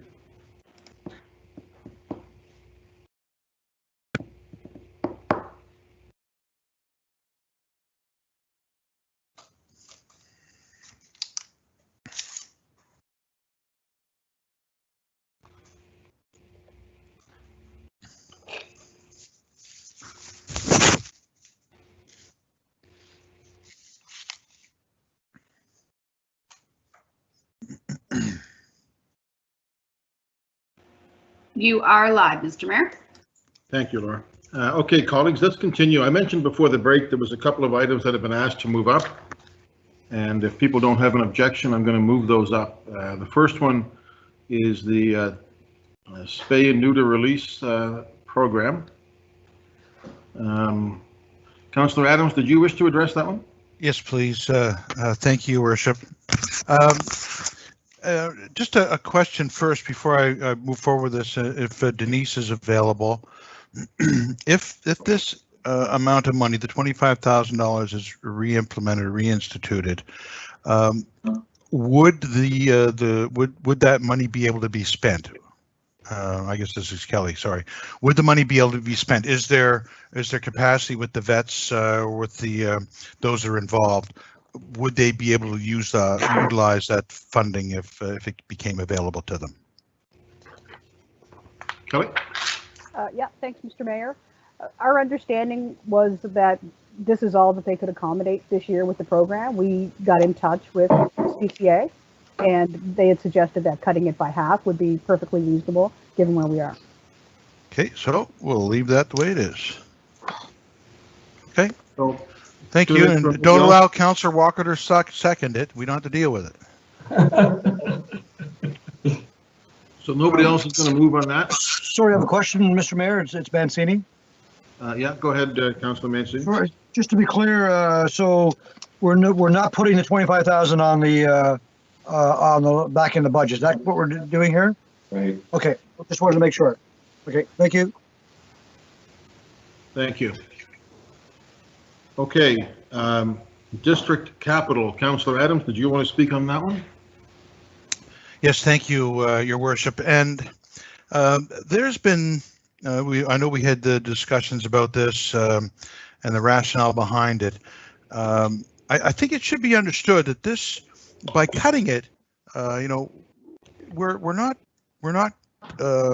hurting the people that would be normally available to get this funding. And I'm going to give council members an example. Those that may not utilize it in the same way as others, but there were some community volunteers that we were able to recognize because of this money with regard to community plaques, signage, and in fact, late John Buchanan, we put a sign up in Leveland Park acknowledging his his contribution to the community with a donation of land back in the late 60s.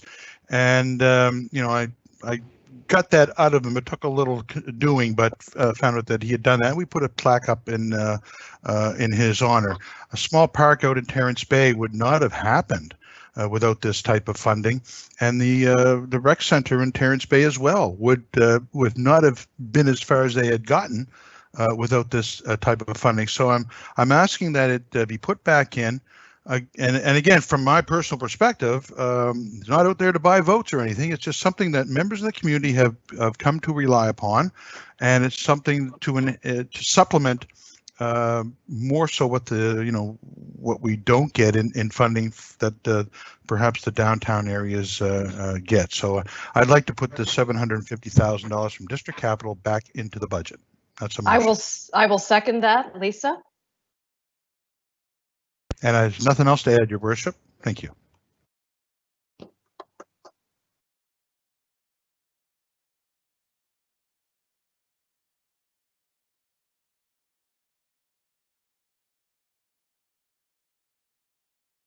Can't hear you, Mike. You're muted, Mike.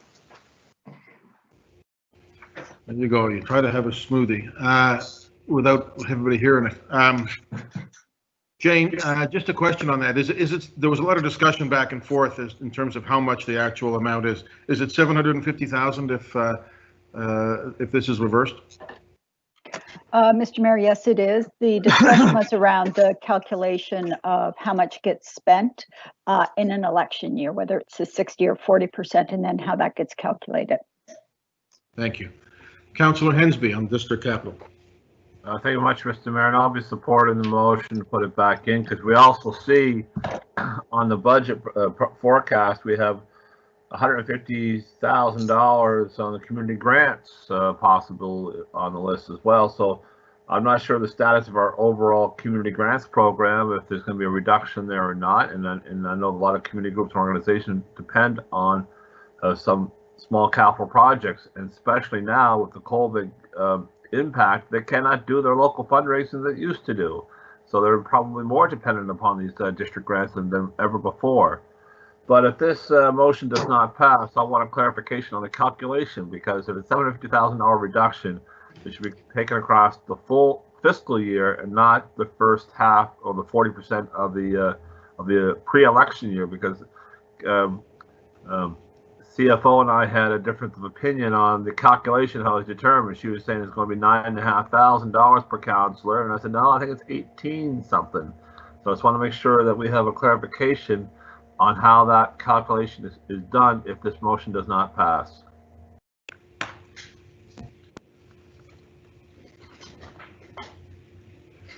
Okay.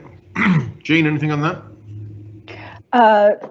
Mr. Mayor, through you to council, certainly we can. As I said, or in the briefing note states, this is a practice of council, so it took a little bit of digging to track down what the practice was. And based on some feedback from Melody, I think it's even that you can spend 60% until the election and then keep 40% afterwards. So we will calculate it based on what the past practice has been of council. Thank you. Councillor Cleary. Thank you, Your Worship. So procedurally, I'm just a little unclear. So this is our list of stuff we put in the parking lot. And if councillors recall, I said, let's cut it because the staff recommendation was to postpone it. So in the staff recommendation, you wouldn't be spending all of the 1.5 anyway. Well, actually in an election year can't, but just for the whole fiscal year, it wouldn't be the 1.5. You don't still only be spending 750 this year. So it's not like, unless you change the motion to say, we don't want the postponement of those funds. That's the motion you'd have to move if you wanted to spend all of the capital district funding for this year, because the original staff recommendation in the recast budget was to postpone it and not spend it in 2020-21 anyway. So any group under the original recommendation from staff, if they applied, still wouldn't get it. because we're postponing it till the next year. So the difference I was saying is if we're going to postpone it anyway, why spend the 750 the following year? Because essentially then you're doing 1.5 times what you would normally do in any given year to kind of make up for it. But if those groups can do without it this year, why would they need it next year? So I just want to be clear about what councillors think they're voting on. And maybe Ms. Fraser could speak to this, because the recast budget was to not spend it this year anyway. Mr. Mayor, through you to council. So Councillor Cleary is correct. It was on the capital budget as a deferral. So just to push the $750,000 out for 2021. Councillor Cleary's motion was to reduce the funding by $750,000. So if, and Mr. Trace will be able to jump in on this for sure. My understanding is of the motion is that if this is defeated, then there's still the 750 in the deferral, and then there would have to be a new motion that came back to say not to reduce district capital funding at all. And Mr. Trace may have something to comment on that.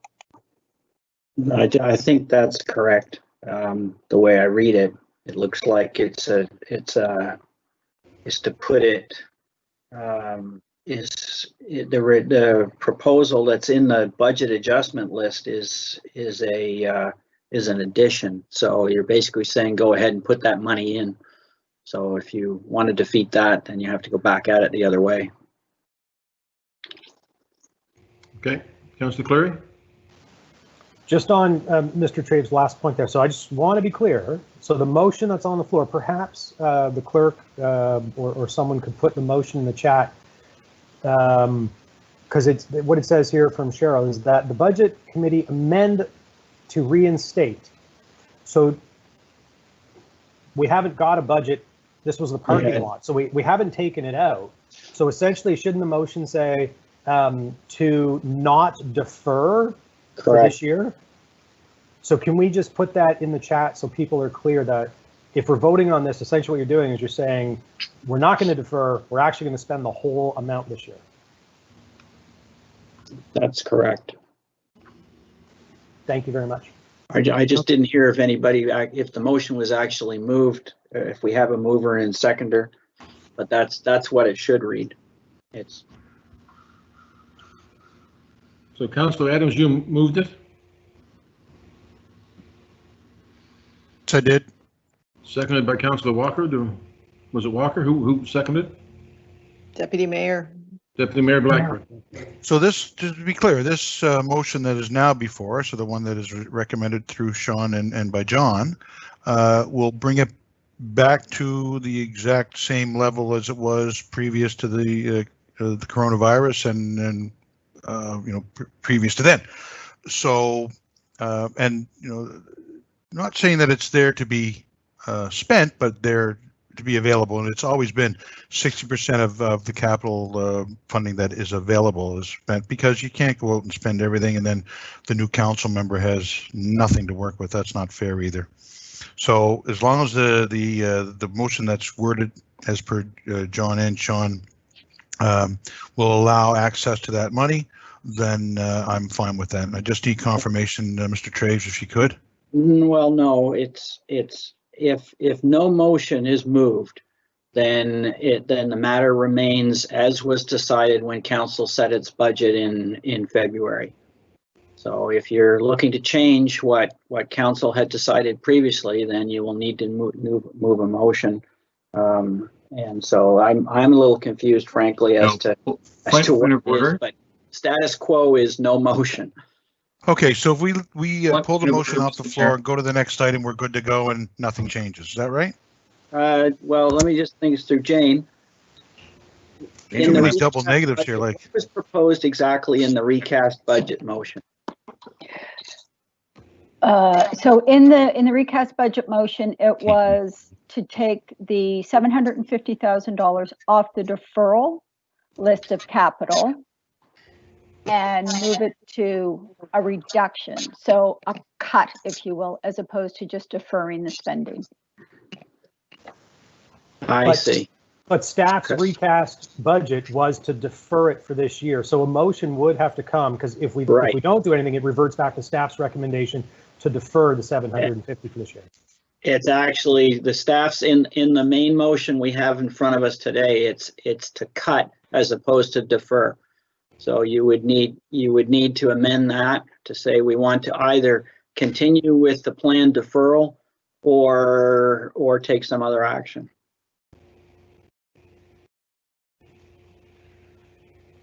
Councillor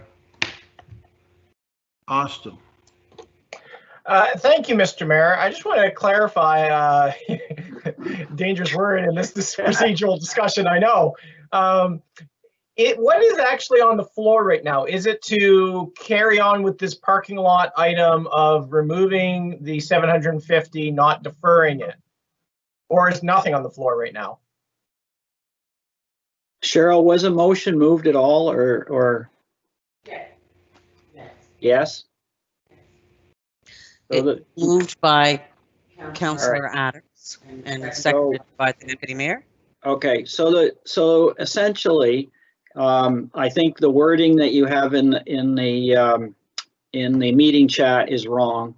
Effectively, what would be happening by moving the item on the budget adjustment list is that you would be directing staff to revert to a deferral of the 750,000 for this year, as opposed to the proposal which is in the current recast budget, which would be to not spend it at all.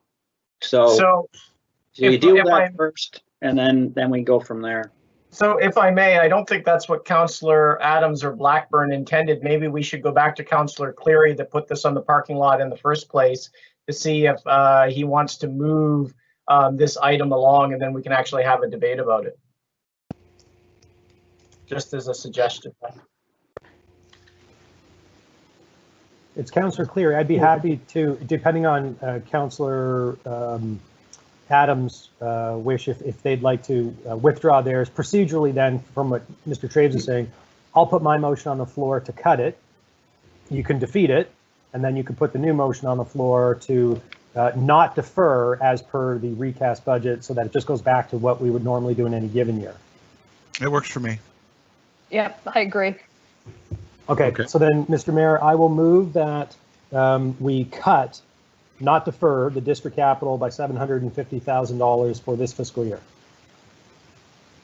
Seconded, Councillor Russell. By the way, Councillor Russell, if you didn't second it, it would die, and then we wouldn't have to vote. But anyway, now it's seconded. Okay. But I'm happy to have the discussion. And actually, I don't have anything to say about it. We said it all last time. Okay. The motion may change, but I don't think the speaking list will. Councillor Austin, do you still have further on that? Just very briefly, Mr. Mayor. I mean, and I don't mean to pick on Councillor Adams. You know, I just did detect a little bit of the rural-urban divide in the opening remarks there about district capital being particularly important in rural areas to do the things that, you know, HRM doesn't. Well, I have to say that, I mean, my district capital ends up fully spent every year on many community organizations. Just because you're downtown doesn't mean there isn't a lack of want for it. My own lens on this, if we're going to defer this, the spending this year anyway, we might as well just cut it, right? I don't see what deferring this really gets us. To me, this is, we should either cut it for this year or we should add it back in, as some of my colleagues would like to do. My own thinking on it is, in a year in which we've cut 100 million out of capital, where grants are under pressure all over the place, where we are, you know, not filling vacancies, that we as councillors should share in some of that budgetary pain in our own offices. And so I'm comfortable having a reduction on this for this year. Thank you. Thank you. Councillor Mancini.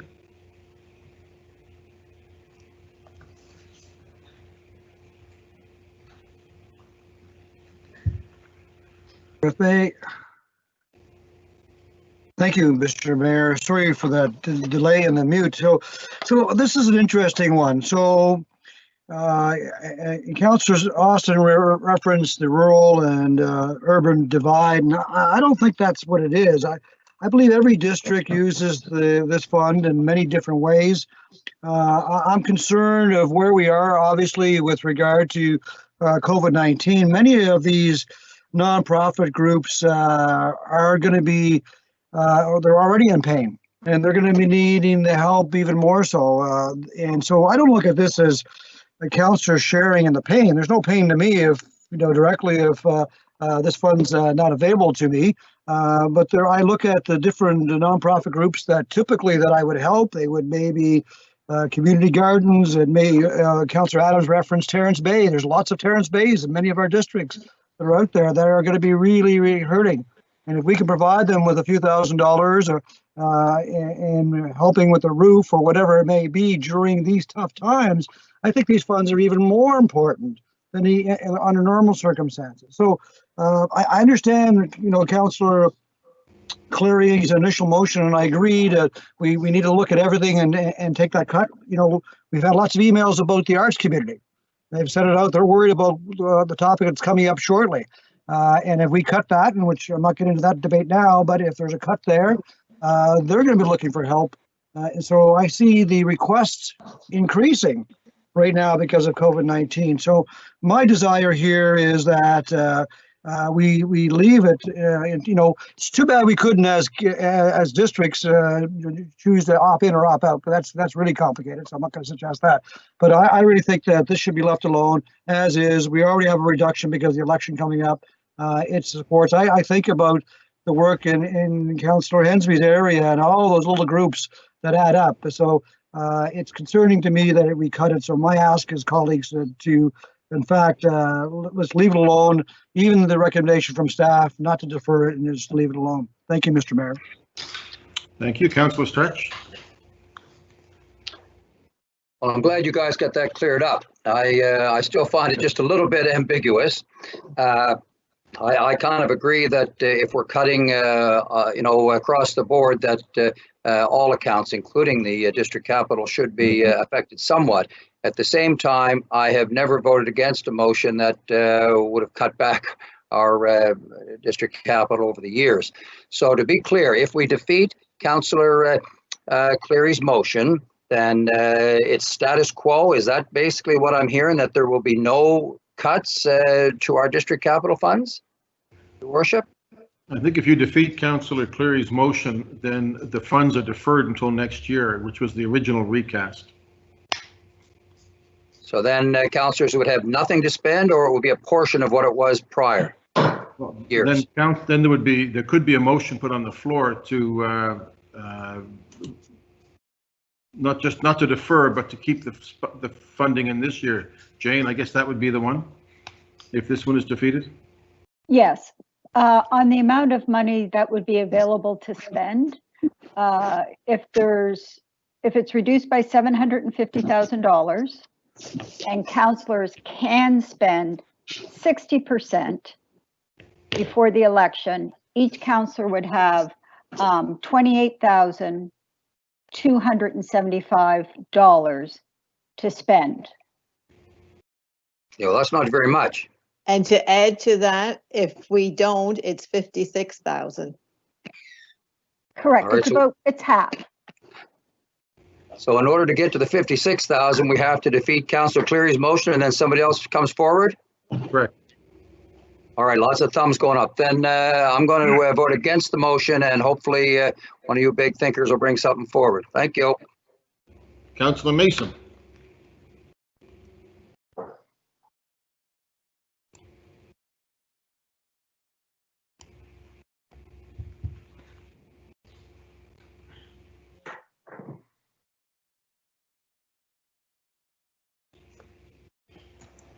Mr. Mayor, it's Laura. I believe Councillor Mason's having some technical issues. He's not currently in the meeting. Thank you. We'll come back to him. Councillor Karsten.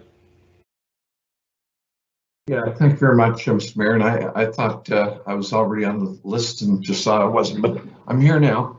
So look, at the end of the day, I think this is something, Steve, Councillor Stretch has said, I don't know what you guys are talking about, so do what you want. I think that's something I've heard before, because I had no skin in the game in many ways. Yes, did I have commitments? I had the whole 60,000 committed at one point, or 58 or whatever, okay? But I just look at it respectfully, I say this, I look at it a little bit differently than some of the comments that I've heard, the relevancy and importance. We know that. You know, perception is reality. And all of the wonderful things we're saying about what district capital is used for, the people that actually get the grants know that. That's not what the general public understands and realizes and thinks. Is that a problem? Not really, because we know better in our hearts, and I get all that. But nonetheless, there is a perception to this district capital. And, you know, my druthers would be, in fact, to say to the groups that I've committed to, I've already let them know. I'm not going to be able to honor my commitments for this year. There's always next year. This is capital. You know, we have to remember that, and I said this the last time as well. This is for building things. If this was operational, which is the problem that we're in, then absolutely people need to be able to continue to operate, which is the other piece that's coming forward today. But this is capital. There's nothing. I dearly respect the examples that were given, but signs for something that happened in the 60s, one more year isn't going to make any difference for that sort of thing. And there's a lot of those type of things that district capital cover. So from my vantage point, to be honest with me, you've got me all confused. So I will just try to follow the road that leads to what staff's recommendation was initially, is to defer the darn thing. No, I'd like to see it cut this year. So however I get there, I'll try to figure it out as you guys speak. But think about that, folks. This is $750,000. We're trying to get originally to $85 million in cuts. This is one of the ways that staff proposed. So, you know, we could take every line and we can beat it up again and say they're all worthy, or else they would never have been in our budget in the first place. But, you know, it's up to council, and I'll respect the majority will, but one more year is not going to hurt. Thank you. Thank you. Just to be clear, the motion is to cut the money this year, not to defer till next year. That's the motion on the floor. Okay. Thank you. Councillor Mason, are you back with us? Can you hear me now? Yes. Excellent. I will support the motion. As Councillor Karsten said, this is capital, not operating. I hope that people out there aren't using it for operating. That's not what it's for. And I want to, reiterate what Councillor Austin said. I don't have any money left over at the end of the year from these programs. There's no urban-rural split on this. That I have a lineup of people already who want to submit to participatory budgeting, which we're not going to be able to do because of COVID. But there's no doubt in my mind that money can go out, and you could give us double the money, and it would all go out in all of our districts. It's a matter of if we're already being advised by the CAO to defer half of it, we might as well admit we're just not doing it this year and release that money into the budget for other capital projects. It seems like prudent budgeting to me, so I will support the motion. Thank you. Councillor Smith.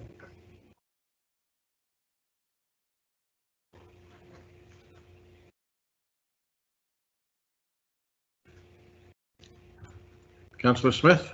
Trying.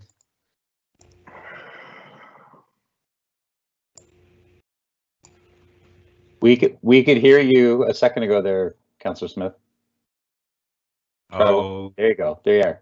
Am I okay? Wow, I had a wait moment.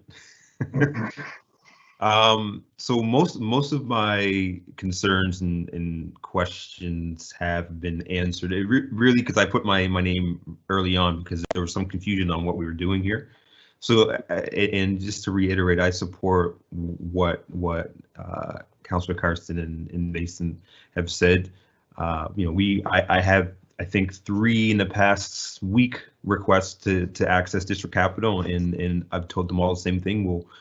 Once we know what happens at the budget, I'll be able to give you an answer. So I will have a comment when it comes to the grants later on, because I think that's really appropriate for a lot of what the community groups are asking for. But for the capital and with the amount that we can even spend going into the election, I just can't see why this is something that we should still include, considering the small amount that we'll be able to spend, period. So I'll support this, but we'll be speaking more when we get to the grants part.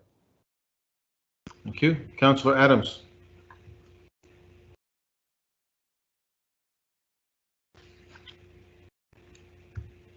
Thank you, Your Worship. And I just,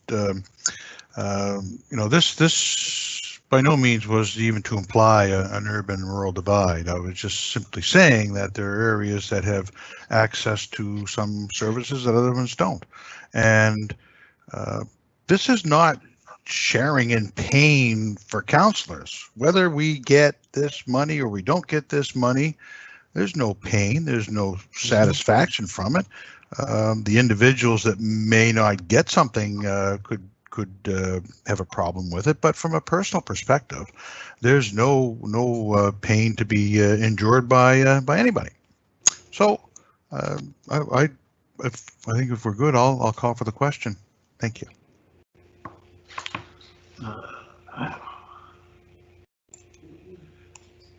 No, we're not good. No. So I don't think we've heard from Councillor Walker at all yet on this.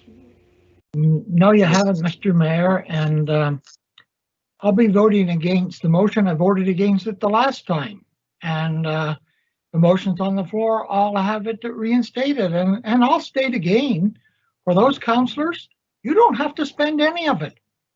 You're not obligated to spend any of it. So don't spend it. I have had 3 requests already this week. I told them I have to wait for the budget to be completed, but this money's needed out there, and you don't have to spend it. So don't think that you're obligated to do anything here. You haven't been obligated to spend it in any year. So I'll be voting against this motion, and I'll be voting to reinstate it. Thank you.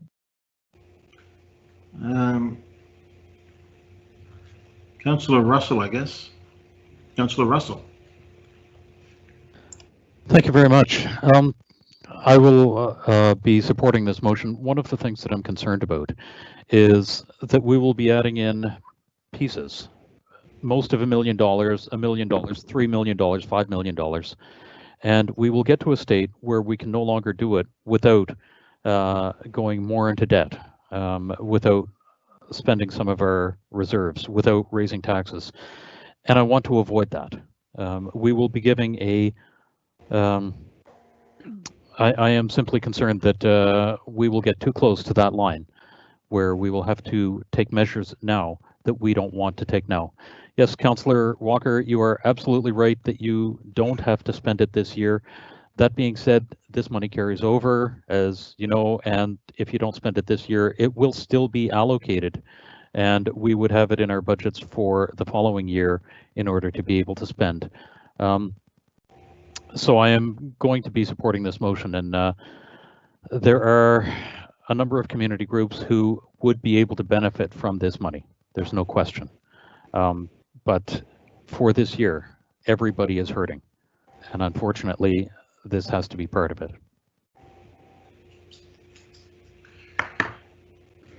Thank you, Councillor.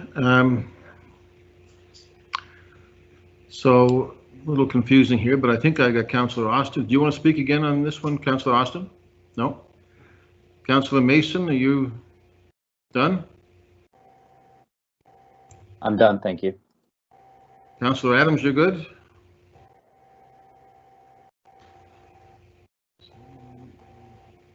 Councillor Karsten.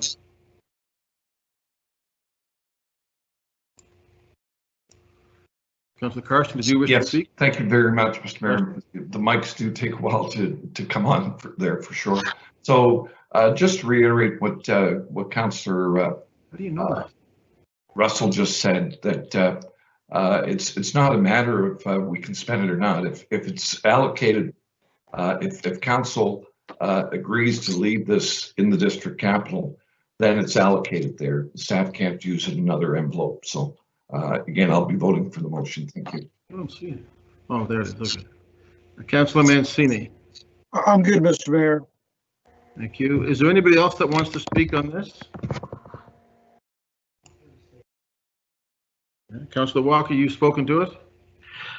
The only thing is that it's only carried over if it is committed, and if you don't want to carry it over, you don't have to carry it over, and it goes back to general revenue.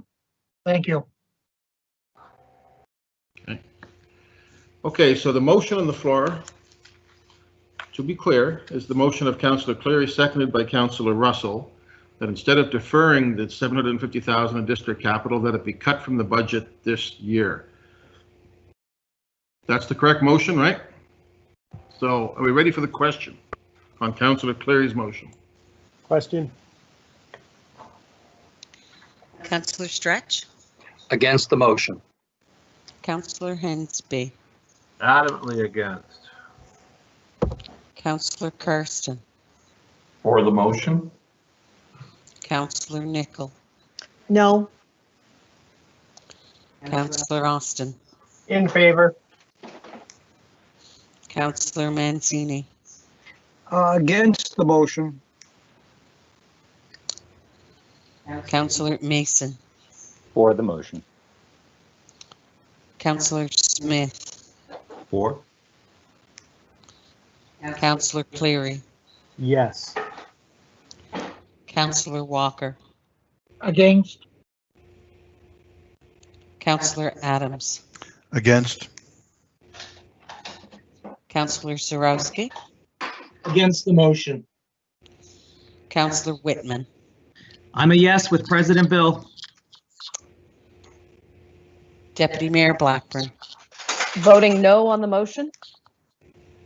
Councillor Russell, For the motion? Councillor Outhit, Voting yes. and Mayor Savage. Voting yes.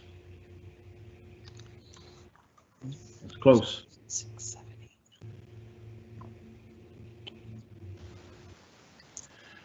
It's 9-8 in favor. So the motion is carried.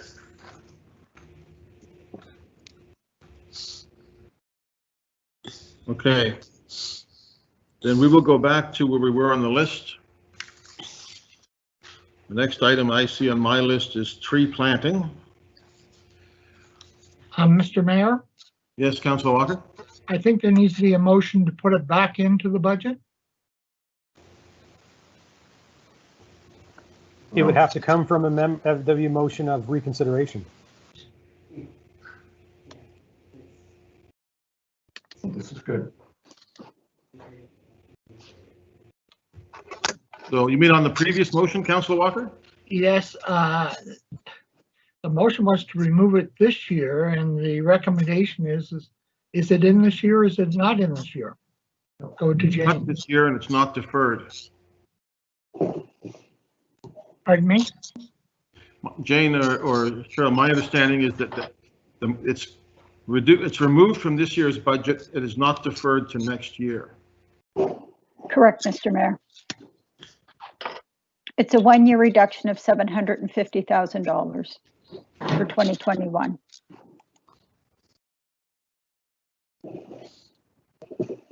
Okay.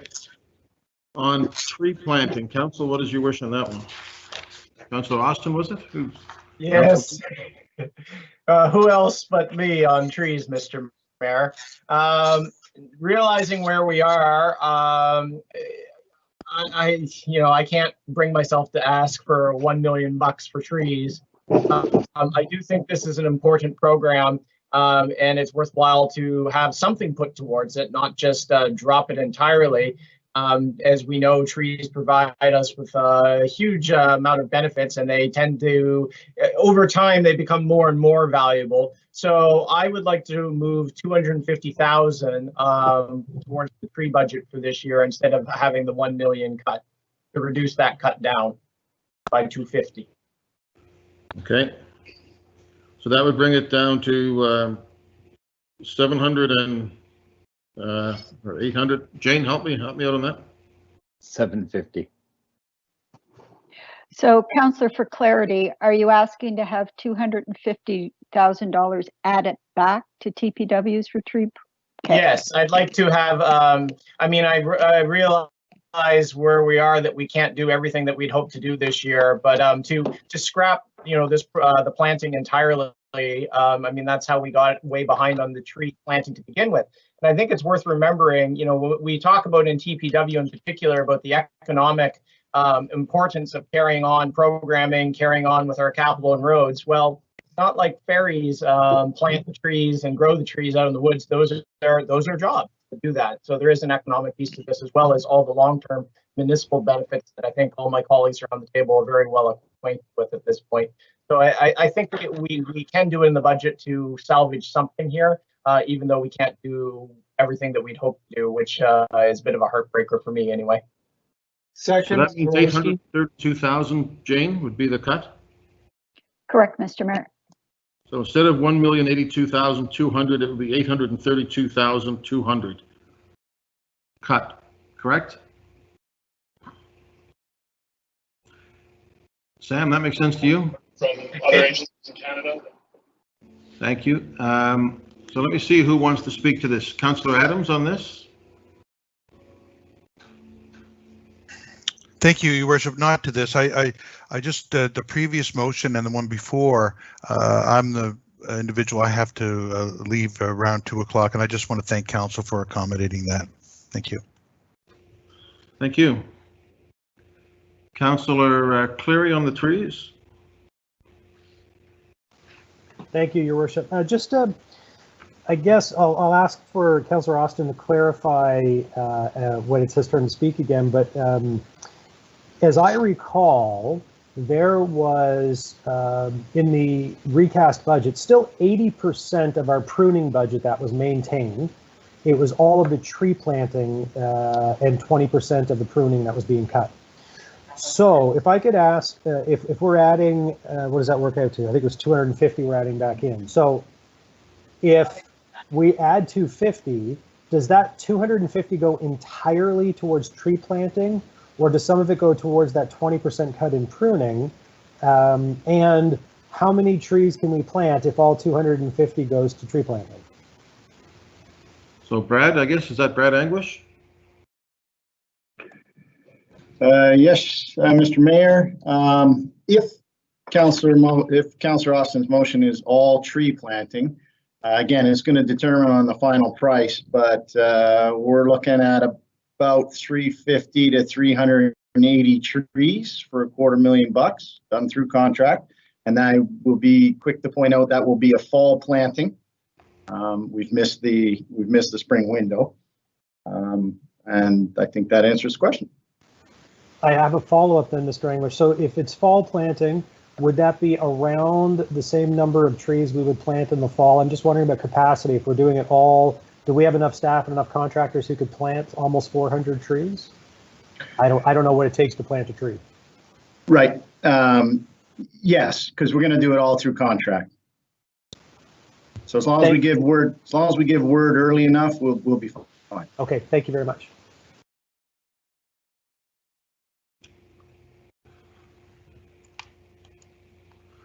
Councillor Mancini.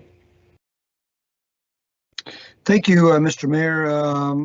So this is for tree planting only, not pruning. Brad, my question is, can you explain, regardless of where, at least cutting the budget, which has been recommended, or what Councillor Austin is asking, what else happens in the maintenance of our trees that we have planted or our contractors planted? You and I recently chatted about trees that were planted in the last couple of years. Those are that have died.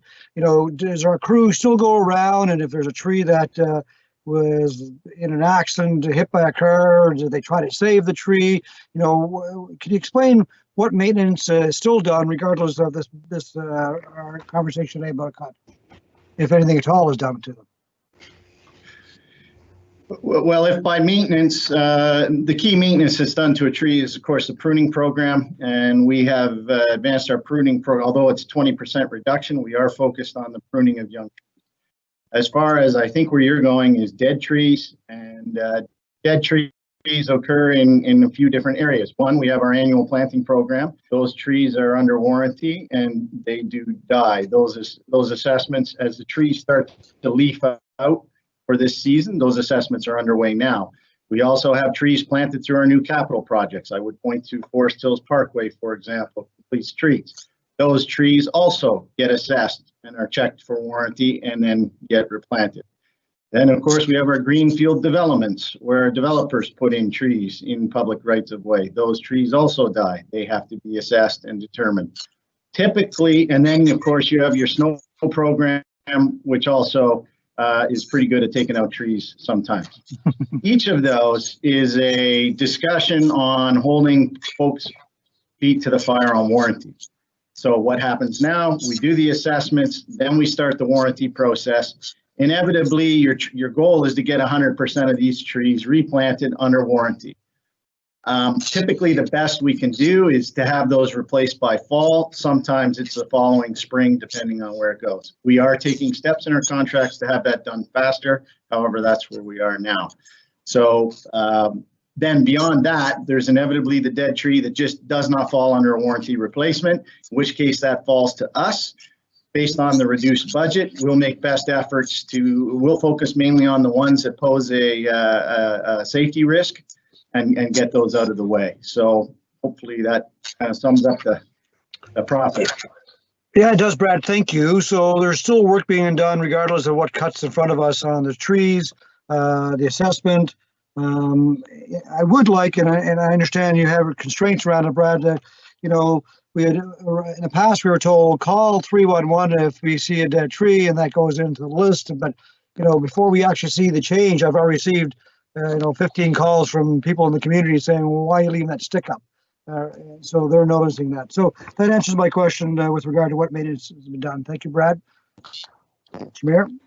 Thank you very much. Councillor Mace, you gone? You don't need to speak, Councillor Mason. Councillor Outfit. Thank you, and I'm wondering if Councillor Austin might be consider entertaining a friendly amendment, because we're talking about putting in another 380 trees, but we still have 150 stumps that we haven't pulled out since Hurricane Dorian. And I'm just wondering if that 250,000 could be used as a combination of tree planting and getting rid of some of the stumps that we haven't removed yet after Hurricane Dorian. Councillor Austin? That would be fine with me. My main thing is I would like to see some of the. Sorry, getting a bad echo. I'd like to see some of the planting program, which has been eliminated entirely this year, apart from, as Brad indicated, if it's tied into a road capital project. I'd like to see some of the planting program saved. But I'd be okay with having that money divvied up. I was trying not to be too specific about how it goes. I mean, it's an overall program, and I think staff can weigh what the most urgent priority is there. But stumps would be fine with me as long as it's not breaking any rules that we have, since we voted against including stumps previously. You had to mention that, didn't you? Someone was going to. Councillor Outfit?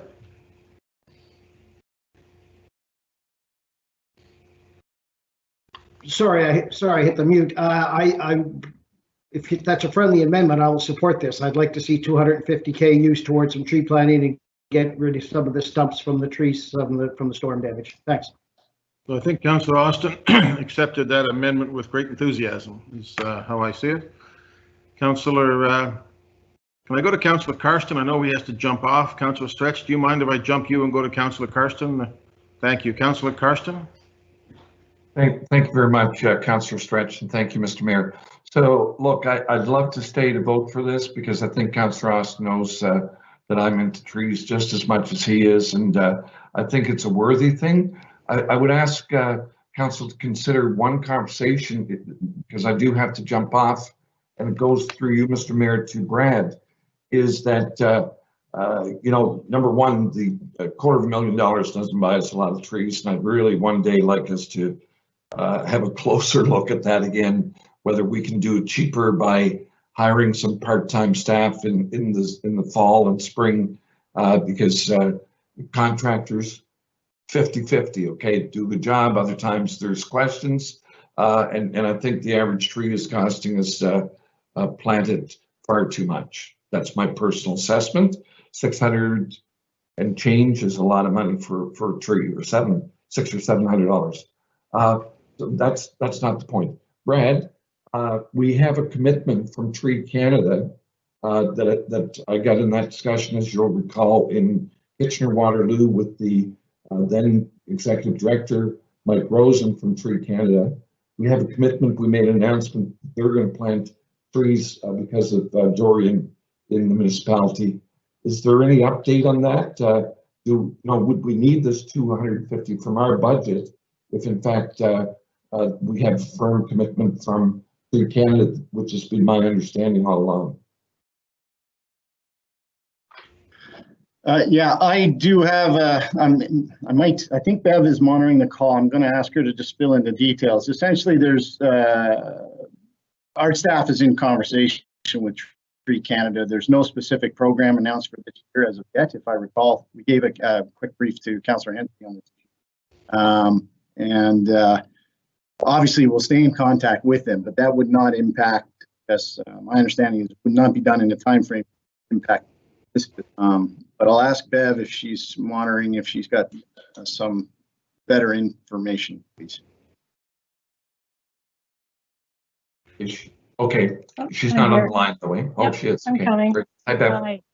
Hi, I'm just getting a little bit of feedback because I know that Crispin Wood, our urban forester, is in the process of reaching out.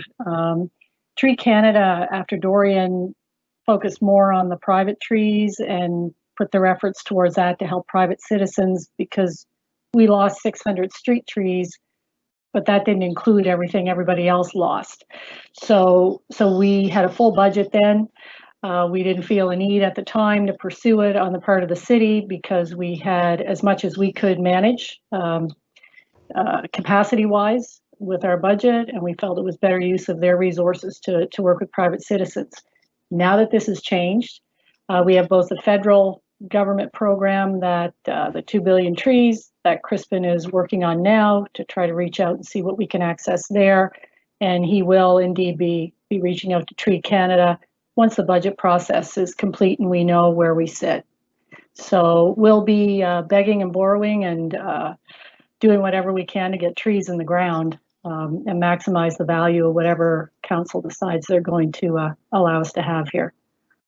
Well, again, we'll carry on this conversation offline, Jacques. I've talked to you, Mr. Mayor. I've talked to you. It's there for our asking. I talked to the new executive director again 2 weeks ago, 3 weeks ago, and quite frankly, I've never heard them be able to, even under their mandate, plant private property trees. So I don't know where the misunderstanding is there, but my understanding is they're willing, able, and have done some fundraising. The Sean Finn, Mr. Mayor, is on their board, and CN has committed some money. So let's really try to focus and get that. Thank you. Yep, okay, you're welcome. So good luck, Councillor Austin. I'd vote for you, but I gotta go. Councillor Austin, Karsten, before you go, and Councillor Adams, I think we're going to need another meeting, and it may have to be tomorrow. So we're going to have to do some roundtabling because we're only scheduled to go to 3, and I know people have commitments after that. So we have to get this done and give staff time to put all the information together for when it comes back on June the 9th. So I just leave you with that. We'll go to Councillor Stretch. I don't know if there's any trees out where you live, Councillor Stretch. Lots of trees. Look, I'm running out of steam. Honestly, I really am. This is a long process. A while ago it was mentioned that there may be a rural-urban divide on some of these issues. I don't think there's a divide. We all live in the same municipality, but we come from different perspectives. I love trees, and our company has sold many trees to our urban residents and indeed to the municipality, and I welcome those orders and encourage you to order as many as you possibly can. But I can tell you that my favorite part of trees is when they get to 35 or 40 years old and you cut them down and make toilet paper or 2x4s out of them. So the perspective is a little different. I understand where a lot of my urban colleagues are coming from, and I want to support that. There's no issue planting the trees in the fall. Quite frankly, they'll focus more on their root growth rather than the foliage, and that's all fine. I'm just wondering, though, will they really be missed if we didn't put this back in, and if we did wait till next spring? Is this $250,000 really money well spent? Well, who am I to say? I guess it's in the eye of the beholder. But I think just on principle, I'm likely going to vote against it, Sam, and I'm sorry about that because I think you got the votes anyway. But just know that it's not because I don't like trees. Thank you. Okay. How do you feel about stumps? How do you feel about stumps? That's the big question. Well, they're good too after the tree's off. Councillor Nicol. So just to clarify, so it's this, Brad said that the spring plantings are already a go, and this is just the fall plantings. I just need that clarification, and also the fact that it's thrown in with pruning. Because it's all tied in much to what everybody's having the conversation today, is because in the past, and Councillor Carson's gone, but we've given funding from district capital to plant trees. And we've given funding to arts and culture from district capital, and we're going to have that conversation later as well. So if we're saving money here, and at the end of the day, we're all in our own individual districts being resourceful and creative on how to make things enhanced in our basically respective districts, I just need to know exactly what the 250 being reinstated is going to do. Is it just because I know that Crispin Wood has a plan already in place for this spring, and I'm also very cognizant of the fact that if there's one thing that residents feel is a waste of money, is when you dig a hole to plant a tree. And then we're going to get that feedback as well. So I just need to know what this 250 is exactly going to provide. Well, the best I can give you, Councillor, first of all, I apologize if I misled you. I can't quite hear you. Okay. There, you're better. Okay. The spring planting season is gone. So it just means we're not planting in the spring. Any money that's put back into the program now will go to the fall planting period. That $250,000, if it was all to go to trees, we're getting in the area of 350 to 380 trees. Okay. Subject to final price. Okay. So if the 250 doesn't go in, there's no tree planting at all happening this year. Except through our warranty processes that I explained earlier. Exactly. Okay. Thank you, Brad. Councillor Austin. Thank you, Mayor. I'll close with every politician's favorite thing, a stump speech. Would the trees be missed? I mean, Councillor Stretch's question there. This isn't really all about 1 year. This is about whether or not we have an organized program and believe this is a priority or not. We have a very good plan. Are 300 trees going to make the difference? Probably not. But the thing is, the reason why we got so far behind on that plan to begin with is because in successive years it wasn't prioritized. So to me, to not plant anything at all this year that's not a good place to land. So even if it's a smaller amount than what we'd originally hoped for, I think there's some value in making sure that we have some semblance of a program on the planting side. Thank you. Okay, colleagues, so the motion is there, that the budget committee amend, there we are, 250,000 be reinstated into the tree planting, pruning, including the removal of stumps. That's the motion. We ready for the question? Question. Cheryl. Councillor Stretch. I'm sorry, but I'm going to have to vote against the motion. Councillor Hensby. Against. Councillor Kirsten. I think he's gone. Yes. Councillor Nichol. Yes. Councillor Austin. Yes. Councillor Mancini. Oh, Councillor Austin. I have to say against. Councillor Mason. Boo. For the motion, unlike your fake friend Tony. Councillor Smith. Wow. Against. Councillor Cleary. For. Councillor Walker. Against. Councillor Adams. I think he's gone too. Councillor Zarowski. Absolutely for tree hugging. Councillor Whitman. No. Deputy Mayor Blackburn. Voting yes on the motion. Councillor Russell. Against the motion? Councillor Outhit. An emphatic yes. And Mayor Savage. No. Motion's defeated. Yes, it is. Motion's defeated. Seven in favor.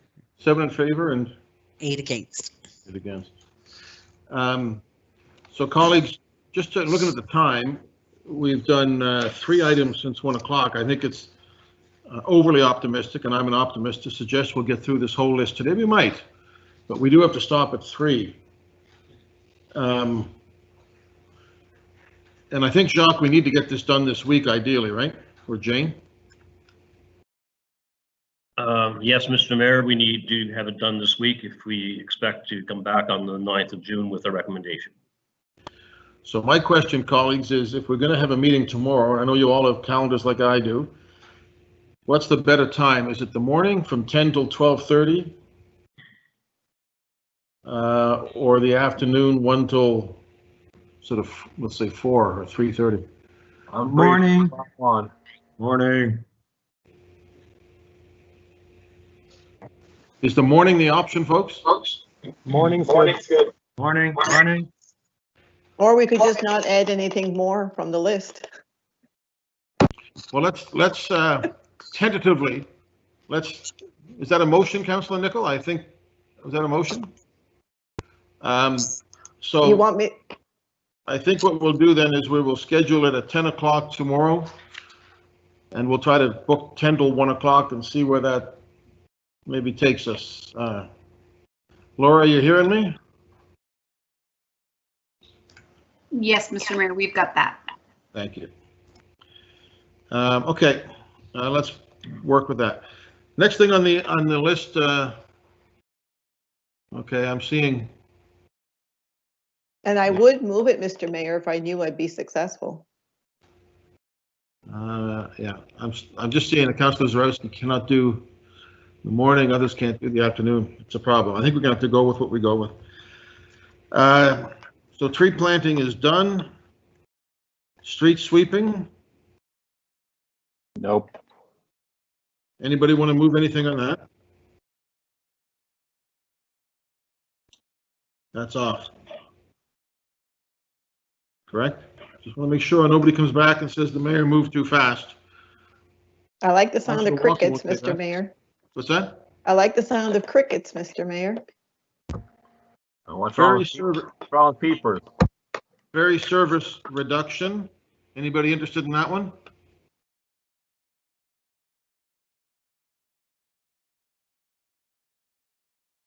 Nothing from Tulip Street. Mr. Mayor, just briefly, if I could ask a clarifying question. Please go ahead.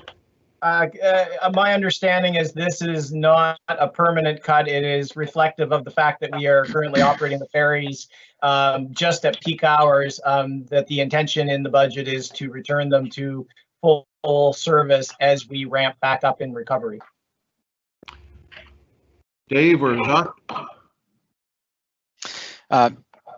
I can take that, Mr. Mayor. Dave Riggi, Director, Halifax Transit. So through you to council, yes, the The cut is not a permanent cut. It is reflective of the fact that we are currently running at rush hour service only. The assumption on that is that would remain the case until September. That is what was included in the budget. I have no problem with that, Mr. Mayor. Thank you. Okay, thank you. Community grants.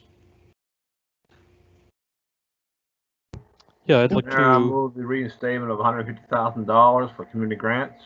Second. Councillor Hensby, seconded by Councillor Nicol. Councillor Hensby? I don't think it's explanatory. It's Deputy Mayor seconded it, please. It's self-evident, especially after the district capital grants. Okay, so let's just be clear what we're talking about. Jane, can you tell us what this is? Thank you, Mr. Mayor. So these are the grants that go to the community group. So they're covered, the ones that PJ brings, they would go through the grants committee. So the recommendation was to reduce it by, I think it was about 30%. And the thought was that because community groups aren't operating, that there wouldn't be a need for the funding. Councillor Hensby, anything else? Councillor Smith?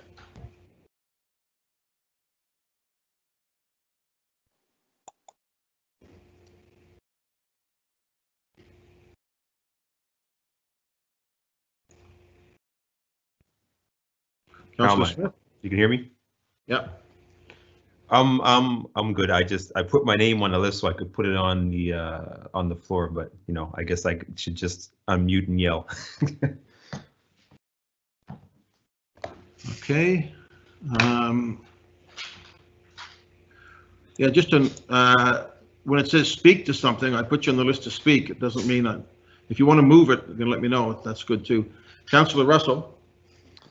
Thank you very much. I'm just looking for clarification on this. There are two different sets of grants related to community grants. One of them is community grants directly. The other one is regional special events grants.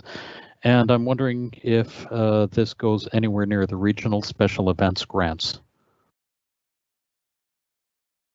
And that's a question for either Ms. Schofield or Ms. Fraser. I can take that one, Councillor. Denise Schofield, Director of Parks and Recreation. No, this is, as Jane mentioned, this is the community grants for not-for-profits. The one that you're referring to is a little further down the list, and it's under events and grants, about 2/3 of the way down the list. Okay, thank you very much. Thank you.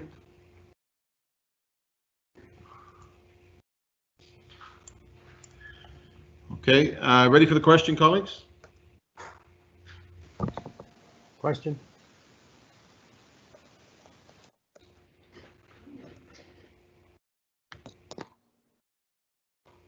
Councillor Stretch. For the motion. Councillor Hensby. Affirmative. Councillor Kirsten. Councillor Nicol. For. Councillor Austin. For. Councillor Mancini. For the motion. Picture what? Councillor Mason. For the motion. Double check. Councillor Smith. For the motion. Sorry, Denise, your mic is open.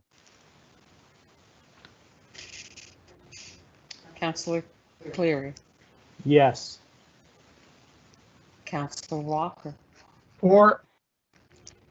Councillor Adams. Councillor Sorowski. I am for the motion, please. Councillor Whitman. Yes. Councillor Blackburn. Voting yes on the motion. Councillor Russell. For the motion. Councillor Oshie. Yes. Mayor Savage. For the motion. Motion carries. Thank you. Council, we'll move to museum grants. What is your wish? I'll move the reinstatement of $110,000 for community grants program. Seconded by?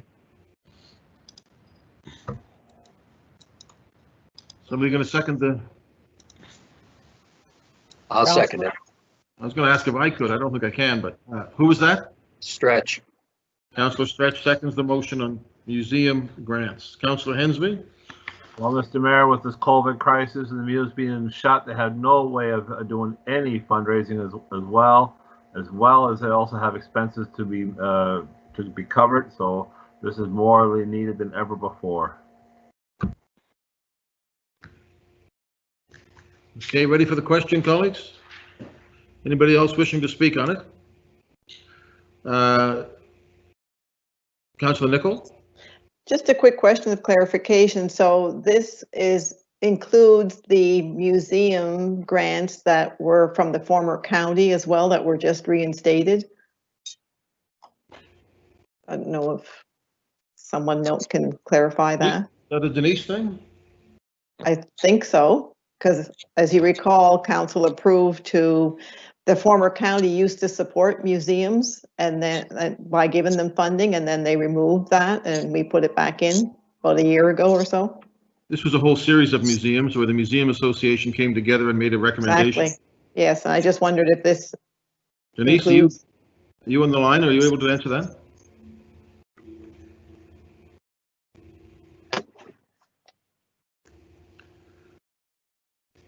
Let me ask Councillor Hensby. This is what we're talking about, is that group that came together with the recommendation for funding for community museums? I think it's broader than just that group, but I just want to know if it includes that group. I believe it does include all the community-based museums. Mr. Mayor, I think a couple of us just got a text from Denise that her computer just shut down. Sorry, Mr. Mayor, I just got it back. I caught it before it shut right down. So Denise, go sorry, Councillor, if you could just repeat your question. I'm having lots of technical difficulties here today, so. Oh, and you're at Alderney too. I know. It was better when I was home. So now my question was, as you recall, we had expanded the museum program once a group from the former county came back and they came together and they asked to reinstate the funding they had prior to amalgamation. Is this 250K including that group, or is it like I'm basically it's Councillor Hensby's of the impression that it's all the museums now? Sorry, I'm actually going to have to defer that to Jane because the museum grants are actually administered by PJ as well. I'm not sure of the details. Oh, okay. Thank you, Denise. Mr. Mayor, through to the councillors. So to my understanding, it would include it. We only do have the one museum grant program on there, so it would be all of it. The total is, it's about a 50% reduction to the balance that was in fiscal. Great, thank you. Okay, ready for the question, colleagues? This is on museum grants of $110,000. Councillor Stretch. For the motion. Councillor Hensby. Affirmative. Councillor Carsten. Councillor Nichol. Yes. Councillor Austin. Yes. Councillor Mancini. For the motion. Councillor Mason. For the motion. Councillor. Yes. Councillor Cleary. Yes. Councillor Walker. Or Councillor Adams. Councillor Surowski. For the motion. Councillor Whitman. Yes. Councillor Blackburn. Voting yes on the motion. Councillor Russell. For the motion. Councillor Outhill. Yes. Mayor Savage. For the motion, that motion carries. Thank you. We've done the Barrington Street tax grants. We'll move to cut 85% of IMP study funds. Anybody want to take that one? Mr. Mayor, it's Councillor Cleary. I would move that we add 290,000 back in for the IMP study funds. Second, Councillor Austin. Second by Councillor Austin. Councillor Cleary on it? We had a debate on most of these previously, so I'm not going to belabor the point, but now more than ever, as we get to implementing more and more of the integrated mobility plan, we just had the BRT study come before us, the Herring Cove functional, the Bedford Highway functional plan. We've got the Herring Cove Road functional plan coming. We're doing a lot of stuff now, tactical in the streets. With the IMP studies, it's important to have the evidence to make the evidence-based decisions that we need to make. And so my concern would be that, and the direction we're moving in is great, but I do need to stress that we need those studies in order to have the proper information. Thank you. Thank you, Councillor Austin. Thank you, Mr. Mayor. Very quickly, this is about planning for our future, for our post-COVID city, what we want our future to look like. If you don't plan for it, it's not going to happen. I think this is one that is worth putting back. Thank you. Thank you. Councillor Nicol, is it on this or the last one, Councillor Nicol? No, it's this one. Just Just wanted to, I guess, ask Kelly, because it's IMP, what was it that she was taking out in the first place that she felt she didn't need to, as all the business units were asked to reduce? There must be a reason why she would have put that in, given all the plans that council has approved with regards to the IMP. Ready to go? Go ahead. Yep. Thanks, Councillor. Again, it was just another source to look to cut, right? So we had cut that account by about 85%. Thinking that we could potentially leverage existing staff to do some of those studies, albeit that it would take longer, and potentially get some funding from capital sources as well. So it was just an area that had some money in it and helped meet our target. Not that it wasn't important. So it's either that you take it there or through vacancy management. It comes down to your resources and staffing. Correct. Thank you. Councillor Mason. So, the last 2 days, there's been this kind of euphoric discussion about how great the bus rapid transit plan is and the Bedford Highway plan is on social media, and a couple of people, including some actual media sources, talked about this sudden about face of transit, as if 2 and 3 years worth of work hadn't gone into IMP and then the bus rapid transit program being developed. Without this kind of research, we will lose momentum. I mean, as Kelly Denty said, things will continue, but they'll be a lot slower. And the successes that we're seeing with these plans and programs requires us to have the money to be able to continue to do this research. So I strongly support the motion. Thank you. Thank you, Councillor Whitman. Thank you, Mayor Savage. I had a similar question for the CAO that Ms. Denty just answered, so I have the answer I need. Thank you. Thank you, Councillor Hensby.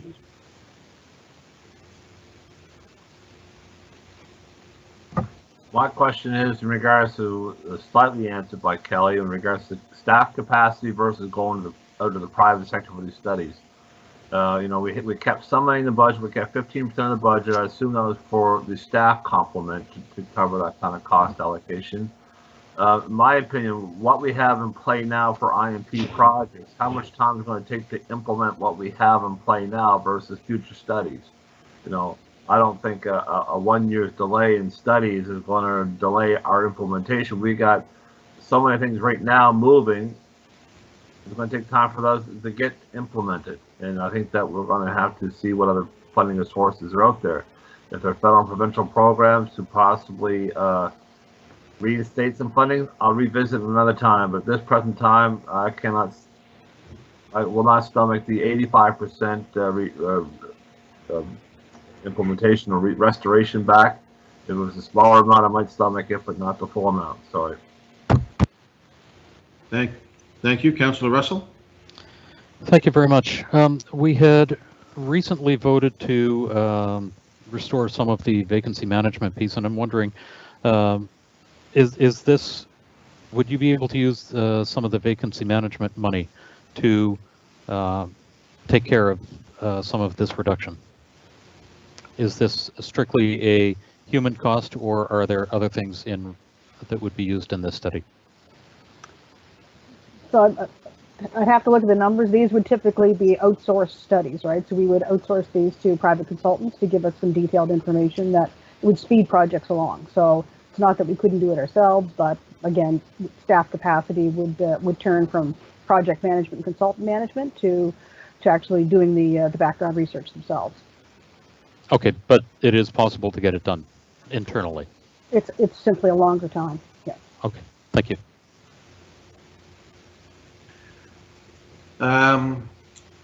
Seeing no other questions other than Councillor Stretch. Yeah, sorry, I just buzzed in late. I was kind of teetering on this until I heard what Councillor Russell just asked Kelly. So this money is for external consultants? Correct. I can't, no, I can't, not this year. No consulting fees. Thank you. Okay, ready for the question, colleagues, on the motion? Question.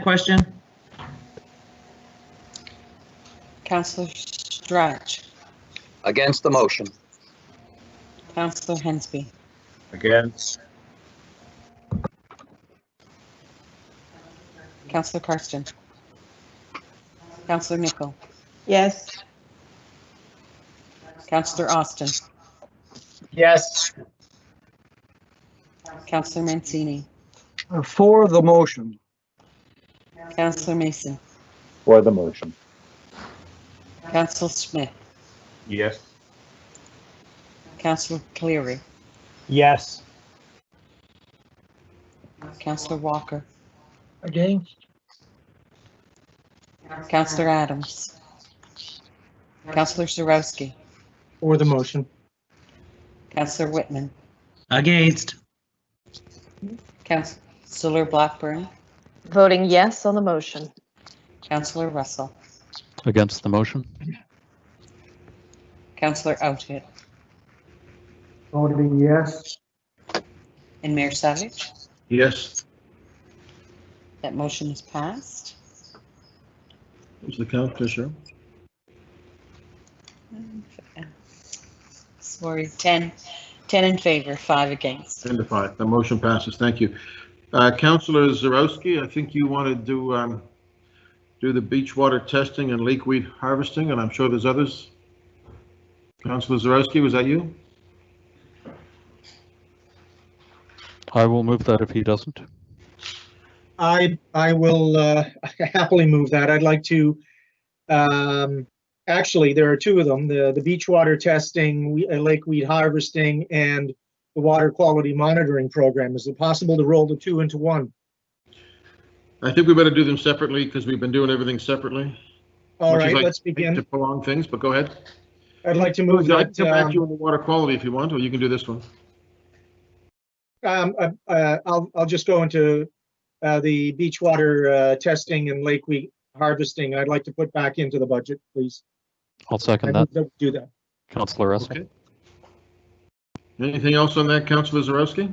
Well, I think this is really important. This has to do with health, and as the weather gets hotter, if we don't know what the beaches are like, people are going to get sick. They're going to get hurt. And I think we need to know what the beach water testing is. It's the only way we can find out. So I would like to put that money back in again. I think it's fecal coliform is really an important issue, and if we stop the lake weed harvesting, we just lose time against it. We've been struggling against the weeds in the lakes, and it will just inhibit everything. So I think I'd like to have that put back in again. Thank you. Thank you.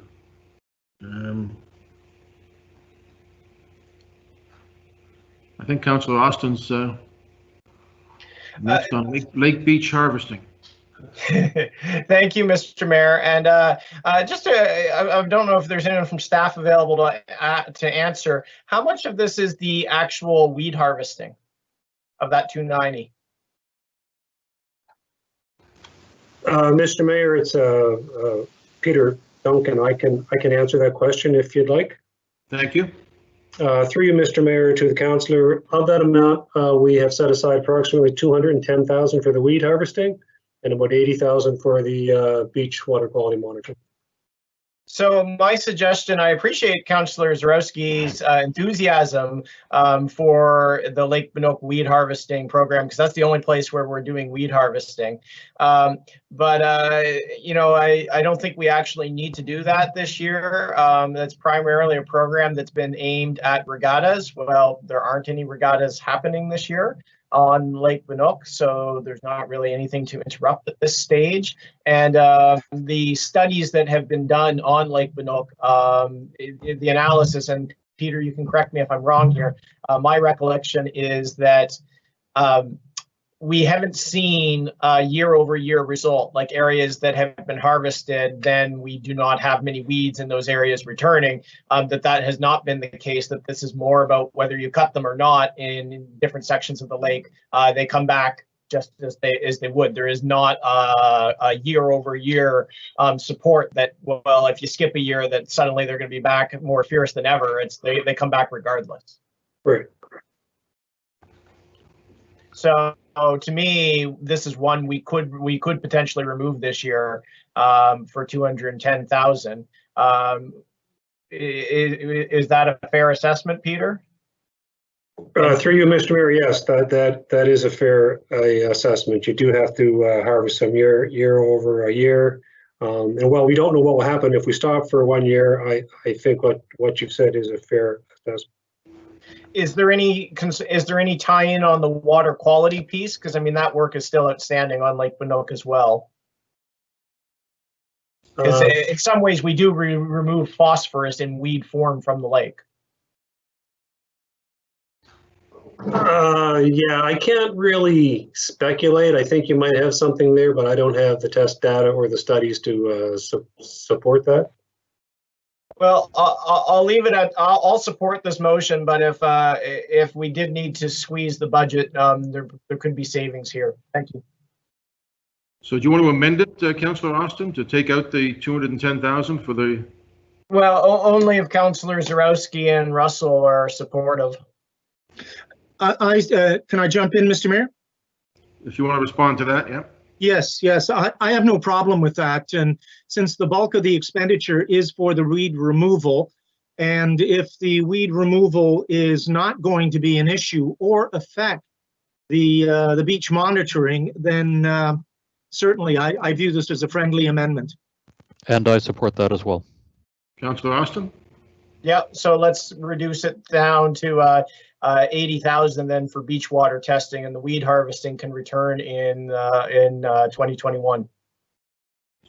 Okay, so the motion then is to just vote to put back the beach water testing for $80,000. Thank you, folks. On this, Councillor Clary first. Actually, the discussion and clarification that just happened is what I was going to get to, so I'm done. Thank you. Thank you. Councillor Russell.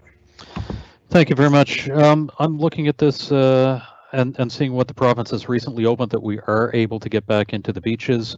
And I want to make sure that the water that people are allowed to get into is safe. So being able to do the beach water testing here and the water testing a little bit later on, I am absolutely in support of. Thank you. Thank you. Councillor Hensby on weeds. Councillor Hensby.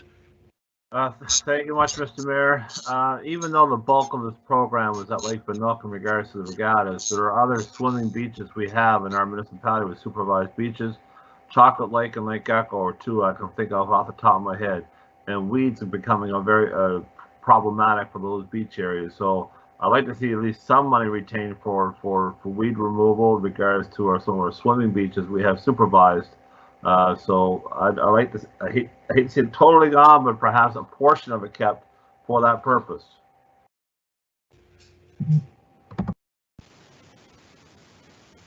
Keep talking. Well, if 210,000 for Lake Binook, I'd like to see kept $50,000 in there for weed harvesting that are affecting our supervised beaches throughout the municipality. There could be Chocolate Lake, could be Second Lake or First Lake in Sackville, Lake Echo in Lake Echo, of course. Those are the three swimming beaches I know there might be some vegetation issues at. I know for Lake Echo for sure, it's very problematic, and the leeches are like galore there. So trying to get rid of the vegetation might help with the leech problem, because we're not allowed to put any salt blocks in the water according to the Department of Environment. So I'd like to keep some kind of resources available to us. We just asked Mr. Duncan his thoughts on that.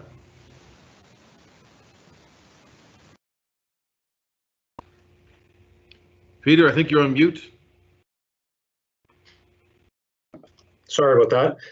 Through you, Mr. Mayor, I'm not sure if we could do anything meaningful with $50,000. We might be able to, I just don't know, because we have mob and demobilization costs. So, you know, we spend about $210,000 in 1 or 2 lakes now, and I'm just not sure how much an amount like $50,000 would actually do for you. I don't think we need the mechanical devices like Bannock engages. These are shallow water weed removals. We just have to hire someone to go around to pull the weeds out. We're not allowed to use mechanical rakes and stuff and shovels to modify the lake bottoms. Just need to hire someone to go around and to physically pull the weeds out. That's all we need to do. I've been asking residents to do so, but the kids don't like going with the leeches. So it's just that if we had someone to do that, or perhaps make it a part of the lifeguard program, I think it's something we need to look at. Mr. Mayor, if I could offer some assistance. So to put in weed harvesting in another area, that's a different program than what we're talking about. We've already established the weed program for Lake Bannock because it's a competitive situation there relative to regattas. Adding that in for other lakes is a whole new ball of wax that we would need to come back and advise the council on. Yeah, that may be something that we need a notice of motion on to bring to council. That's how the weed harvesting in Lake Bannock began. So, Councillor Hensby, you can bring that back to council, perhaps? I'll defer it for now. Thank you, sir. Thank you, Kelly and Peter. Councillor Mancini.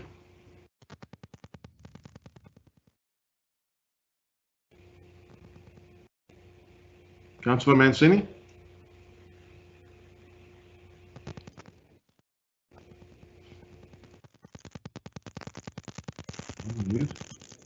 Councillor Mancini, you didn't wish to speak to this?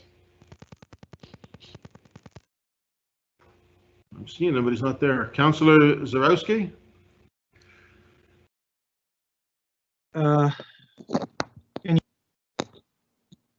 Go ahead.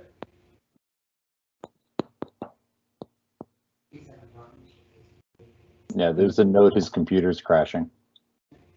You're listed as being on mute there. Try now.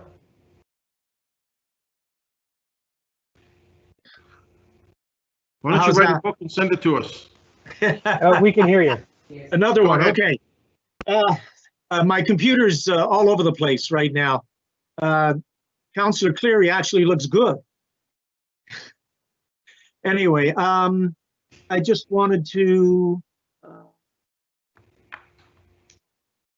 No, I'll let it go. I just wanted to note that I would vote for the motion if my computer crashed and I wasn't able to do so. So that's all I've got to say. Thank you. Councillor Mancini, are you with us?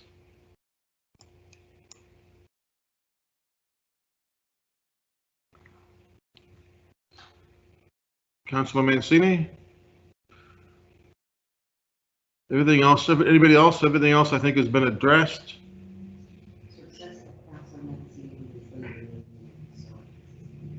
Yeah, I think you wanted to reboot, but I don't know that we can wait.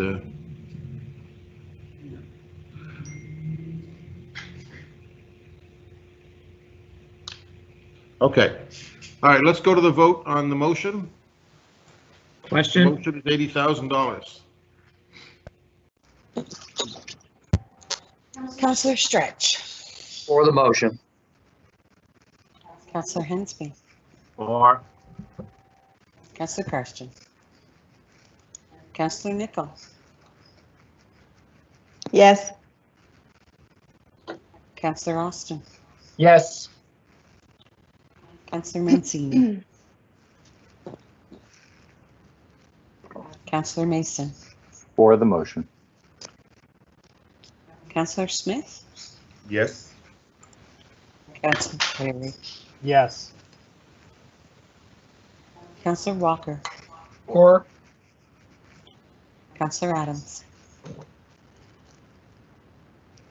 Councillor Sirowski, For, and I'm rebooting. Councillor Whitman, Yes. Councillor Blackburn, Voting yes on the motion. Councillor Russell, For the motion. Councillor Outhit, Yes. and Mayor Savage. Yes, so that motion carries. Thank you, folks. We'll move to Heritage Incentives Grant. Oh, go ahead, David. Just trying to find it here in my report. On the laptop and done. I'd like to move the reinstatement of the heritage incentives for $200,000. Second, Councillor Cleary. Councillor Hensby, anything on it? Well, I think it's similar to our community grants program as well as the Barrington Street tax grants. I think that it's important that we preserve our heritage as much as possible, even during COVID situations. Time wears on everyone, and especially our heritage properties. So I think we'd like to try to preserve and keep them viable. Thank you. Okay. Councillor Whitman. Thank you, Mr. Mayor. I'd like to hear from the CAO or Kelly Denty regarding this position, and let us know if this is required for this year or if it can be cut and looked after next year. This is for grants. Yeah. Heritage grants. It's not a position, it's grants. So the heritage grants, Kelly or Jacques? Yeah, I can provide some information on that. So this was a request to increase funding. So typically our funding has been in $150,000. So this would be doubling that by another $150,000. The 200 is made up by the fact that there was an extra 50,000 added over the past couple of years, but that money wasn't previously allocated. I think you're having trouble hearing me. Yeah. I can hear you, it's just light, sorry. Okay, no, I'll turn it up a bit, see if that helps. Yeah, so these are grants. So what it would mean is the current grants that we've got in right now, we would simply spread out the 150,000 that was previously allocated to all of those grant applications. We wouldn't increase them to the 300,000 as had been requested by council. Okay, thank you. And I'll ask you the question about the heritage planner next. Thank you. Thank you. Ready for the Councillor Cleary first? Just very quickly, Your Worship. So given the tight financial times we're in, I see that there could be a risk for those who own heritage buildings to, put off necessary renovations and improvements, and many of them only get carried out because of the grant that they get.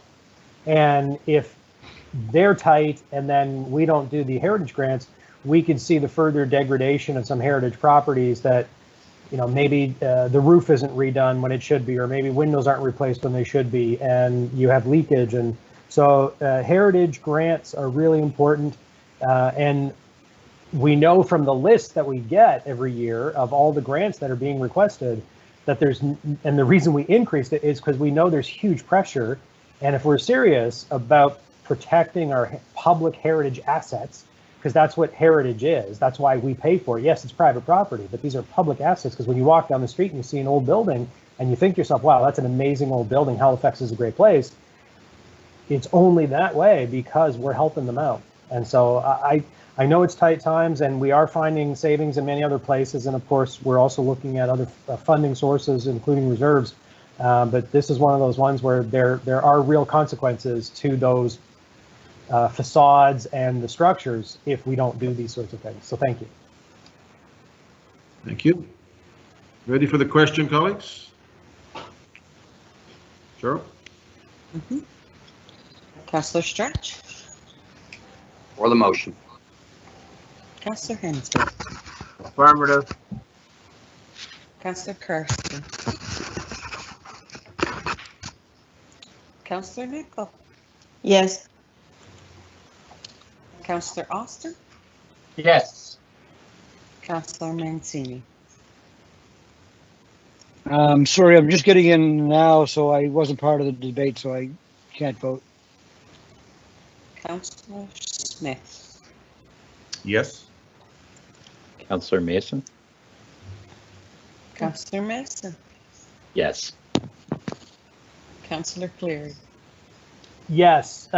If I could also, while we're doing this, just ask, and you can answer it after you've called the roll, but since Councillor Mancini is here, do our rules still, even though he missed the debate, do our rules still apply that he would vote in the negative?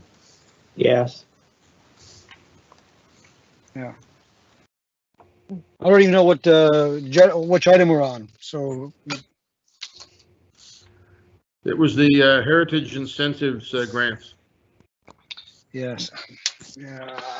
In fairness, I wasn't part of the debate, so it wouldn't be right for me to vote, I don't think.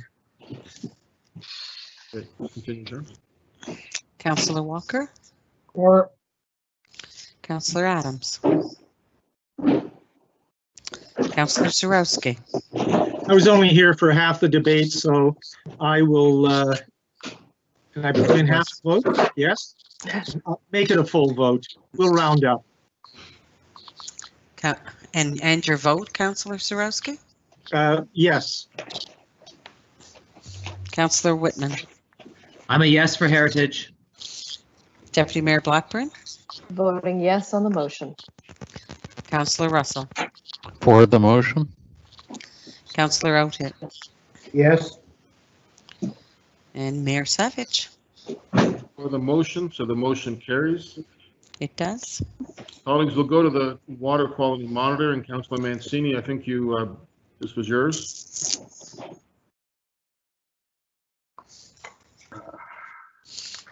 Yes, Mr. Mayor, thank you very much for that. And sorry about that, colleagues, a little technical difficulties. Let's see here. I had an actual motion here. Bear with me.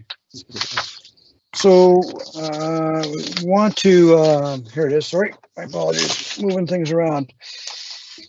Put the following motion that the Budget Committee amend the motion to provide the adoption of the water quality monitoring program to the tune of $150,000. Second, Councillor Austin. Thank you, Councillor Austin. Thank you, colleagues. So this is interesting. I originally brought this motion forward to reinstate the water quality testing in our lakes almost 4 years ago, I think now, and it got accepted but kept missing the budget. And for some of you, just to repeat, we used to do this all the time. We used to monitor, test our lake waters. I believe the previous CAO to Mr. Dubé felt that it wasn't our responsibility as a municipality and then chose to remove it from the budget. Well, our lakes are extremely important throughout our municipality, particularly in Dartmouth. In the last couple of years, we all know the sensitivity of our lakes and the dangers and the threats to our lake. So I would really like to have this put back in the budget so we can continue the monitoring of the lakes and testing the lakes. Now, what that does for us, if we're doing it on a regular basis, which the province may or may not be doing it, if we recognize there's an issue on the lake, at least we can bring that to our partners in the province and address it. So I ask that colleagues support this and bring it back on the budget. Thank you. Thank you, Councillor Austin. Thank you, Mr. Mayor, and I'm wholeheartedly in support of this one. It has been something that's been grinding along in City Hall for a few years now, where it's failed to meet the budget, and so it would be great to finally get moving on this. The community's been asking for it for a while. In fact, as Councillor Mancini referenced, it was my very first council meeting back in 2016 when he originally made his motion to bring this back. So it has been bumping along for a while. I know our staff have done some work in preparing. There was a consultant that was engaged, because one of the questions was, what would a renewed program look like? It's my understanding this is not a Dartmouth, lakes are really important in Dartmouth, but this is not a Dartmouth specific motion. I mean, we have many other lakes in the municipality that matter to those communities as well. I think of Williams, First Lake or Second Lake or Third Lake out there, Sackville, there's many of them around the municipality that are quite important. So if I could ask Kelly Denty, if we add this back in, would we actually have a program up and running this year? Because I mean, this has kind of been on the wish list for 3 years running and has never quite made the cut. The intent would be that we would be able to start something up. What exactly that looks like, I'm going to defer to Peter on the technicalities, but this would be to start up a program based on the study that came back from AECOM relative to what a new water quality monitoring program would look like. So we'd certainly get something going, yes. Would the new program be coming back? I mean, right now we're only putting the money aside potentially. Would you be coming back to council with the actual recommendations for a program? Because I don't believe council's ever seen a report on the AECOM study. I could be mistaken. No, you're right. We would definitely come back, but this would earmark some funds to implement that program when the time comes. So council would have one more look at it to sign off whether or not we actually want to enact this new program and the parameters around it. Absolutely. Okay, excellent. Thank you. You're welcome. Councillor Nicol. Hi, and to clarify, there are many lakes across HRM, but these are the only ones that are monitored are the ones that are used for swimming and for beaches, because I don't believe all the lakes are necessarily monitored. That's what I need clarification on. This would be a different program, so this would go back to more of a lake monitoring. What we used to do. That's correct. So the Bissett Lakes and the Morris Lake, and those would all be monitored and tested. Okay. Not sure which lakes are going to be in the category anymore. I don't want to, manage expectations there, but yes, it would be different from the beach monitoring that we do. Great, thank you. You're welcome. Thank you, Deputy Mayor. Thank you very much, Mr. Mayor, and I'll be supporting adding this back into the budget. I look at these lakes as really part of our infrastructure. And I think we have a responsibility to look after our infrastructure. And, for me, with climate change, this is also something that is vitally important to keep an eye on the health of our lakes so that we can avoid any problems or at least report them to the proper authorities, in this case, the province. So because of that, I will be supporting this motion. Thank you very much. Thank you. Councillor Hensby. Councillor Nicol clarified the point in regards to our swimming beach monitoring for aquatic program versus the general lakes overall. We'll make sure we knew that we're voting on two different programs. Thank you. Thank you. Councillor Stretch. Your worship, further to what Councillor Austin said, all this time I thought this was about the Dartmouth Lakes, and that's why I've been supporting it. But indeed, I will support this today, not only because I believe it is good for HRM, but indeed for Dartmouth, but also because I told Marilyn I'd get one in for Dartmouth today. This is it. You owe her a lot more than that, Councillor. Councillor Dabrowski.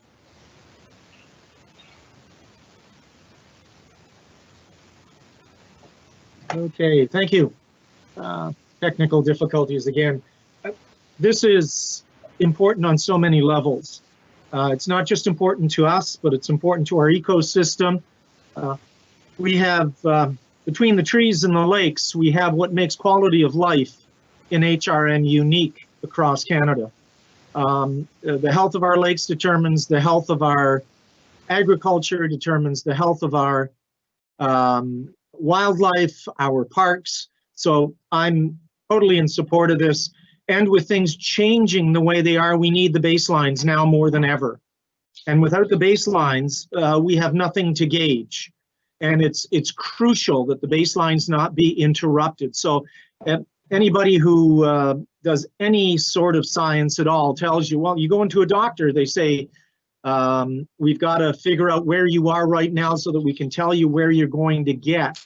And so I think this is really important, and I'm really an enthusiastic supporter of Councillor Mancini's motion, in spite of the fact that it's not his birthday. My wife, so. All right, colleagues, I think that's it for that. Let's have a debate. Let's have a vote. Let's make Councillor Stretch's wife happy today. Yes, Councillor sir. Stretch. For the motion. Councillor Hensby. Affirmative. Councillor Carson. Councillor Nicol. I think she's saying yes there. Yes, Cheryl. she is. I see that. Councillor Austin. Yes. Councillor Mancini. For the motion. Councillor Mason. For the motion.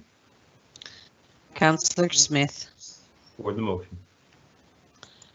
Councillor Cleary, Yes. Councillor Walker, Or, Councillor Adams, Councillor Zarowski, Absolutely for it. Councillor Whitman, Yes. Deputy Mayor Blackburn, Voting yes on the motion. Councillor Russell, For the motion. Councillor Oathead, Yes. and Mayor Savage. For the motion, and the motion carries. Thank you, Councillor Mancini. We'll move to the next one, which is the Accessible Taxi Grant Program. Not sure who this came from. Deputy Mayor, perhaps? Hi, thank you. Yes, I just had a quick question about the Accessible Taxi Grant Program. It's my impression that this money wouldn't be able to be used this year unless the province changes their legislation and gives us permission to do this. Am I correct in that? You are correct, Councillor, or Deputy Mayor. It was put in there on the basis that we understood there might be an amendment to the charter in the fall sitting. Don't have any intelligence on that right now, and given where we are in the year, it's probably a safe bet that you could move it out. Yeah. Okay. And just on that basis alone, because, you know, as a member of the Accessibility Advisory Committee, it goes against everything I stand for to let this fall by the wayside. But given the fact that there's the chance of this coming to fruition by the end of this fiscal year is pretty much slim to none, then I'm willing to let this one slide. Thank you. Slide for now, Deputy Mayor? Just for now, okay. Anybody else on this item before we... Okay.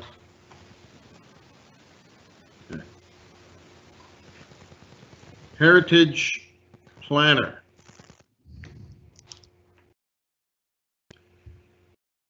Yes, Mr. Mayor, I'd like to put a motion of reinstating the amount of $80,000 for Heritage Planner on the budget. Second, Councillor Mason. Okay, 80,000 Heritage Planner, seconded by Councillor Mason. Is there discussion? I believe councils was advised some time ago in regards to the amount of heritage applications and heritage requests and studies that we have, and our staff are severely understaffed, I guess you could say, or undermanned to deal with this workload. And having this position in place would be critical in regards to having these heritage files come forward in a very timely fashion for our consideration. So I'll move it at that. Thank you, Councillor Whitman. Thank you, Mr. Mayor. Surprise, Kelly. Question regarding this one. Is this planner necessary for this year? Can this role not be handled by someone else in the department? Again, it was put here to recognize the research that's needed to be done for the heritage conservation districts and various requests to have heritage properties recorded. We have to do the historical research. So right now we outsource this to the tune of about $40,000 and $50,000 a year. So this would be, you know, topping it up to hire a staff member to bring that person on permanent. So about $30,000 to get you a full-time staff member. Thank you. You're welcome. Anybody else on this? This will probably be our last item today, colleagues. Losing my thing. No other questions. Ready for the question? Question. Councillor Stretch? For the motion. Councillor Hinsby? Affirmative. Councillor Karsten? Councillor Nickel?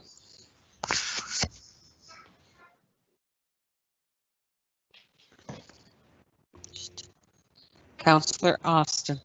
Yes. Councillor Mancini? For the motion. Councillor Mason? For the motion. Councillor Smith? For. Councillor Cleary? Yes. Councillor Walker? For. Councillor Adams? Councillor Surowski. For the motion. Councillor Whitman. Yes. Okay. Deputy Mayor Blackburn. Voting yes on the motion. Councillor Russell. Against the motion? Councillor Outitt. Yes. Excuse me, Mayor what was, Savage. I'm back now. Councillor Nicol. I don't even know what you were voting on. I'm pretty much like Councillor Mancini. I got kicked out. Heritage Planner. For. Mayor Did I Savage. vote twice? For the motion, so that motion carries. Colleagues, we're going to call it a day there. We're close enough now that we can, I think, finish tomorrow, but we wouldn't get finished today, and I know a number of us had things booked at 3 o'clock. So I want to thank you, and recognizing the ad hoc nature of these meetings, we appreciate everybody making themselves available. It's not something that we've ever done before, a recast budget, but I want to thank everybody for their patience and their understanding of each other's points of view. And I also want to give a big thumbs up to our staff who have been doing amazing work throughout this and really keeping up with us. So Jacques, any last words from you today as we perhaps be close to finishing this tomorrow? Thank you, Mr. Mayor. Well, certainly thank you to you and to council for your consideration of these items, and looking forward to getting this finished tomorrow. Thanks as well to the team, Jane and her team, and all the directors and their teams for getting us to where we are today. So, or at least helping in that regard. So thank you very much, and we'll see you all tomorrow. Perhaps the last word from the bunker? Yeah, thank you very much. No, I just wanted to say everyone was talking about birthdays earlier. Just want to do a big shout out to our very own rock star Erica Fleck, who apparently is celebrating a birthday today. Woohoo! Woohoo! Apparently she's a full deck today. And just before we do go, thank you, Jacques and Jane. If you can come on the screen, Jane, just so we can give you a thumbs up for all the work that you're doing and everything else. Jane, thank you very much. We appreciate the work. We will convene again tomorrow morning as we near the end of our journey. Thank you very much. I accept a motion to adjourn from Councillor Austin. Thank you.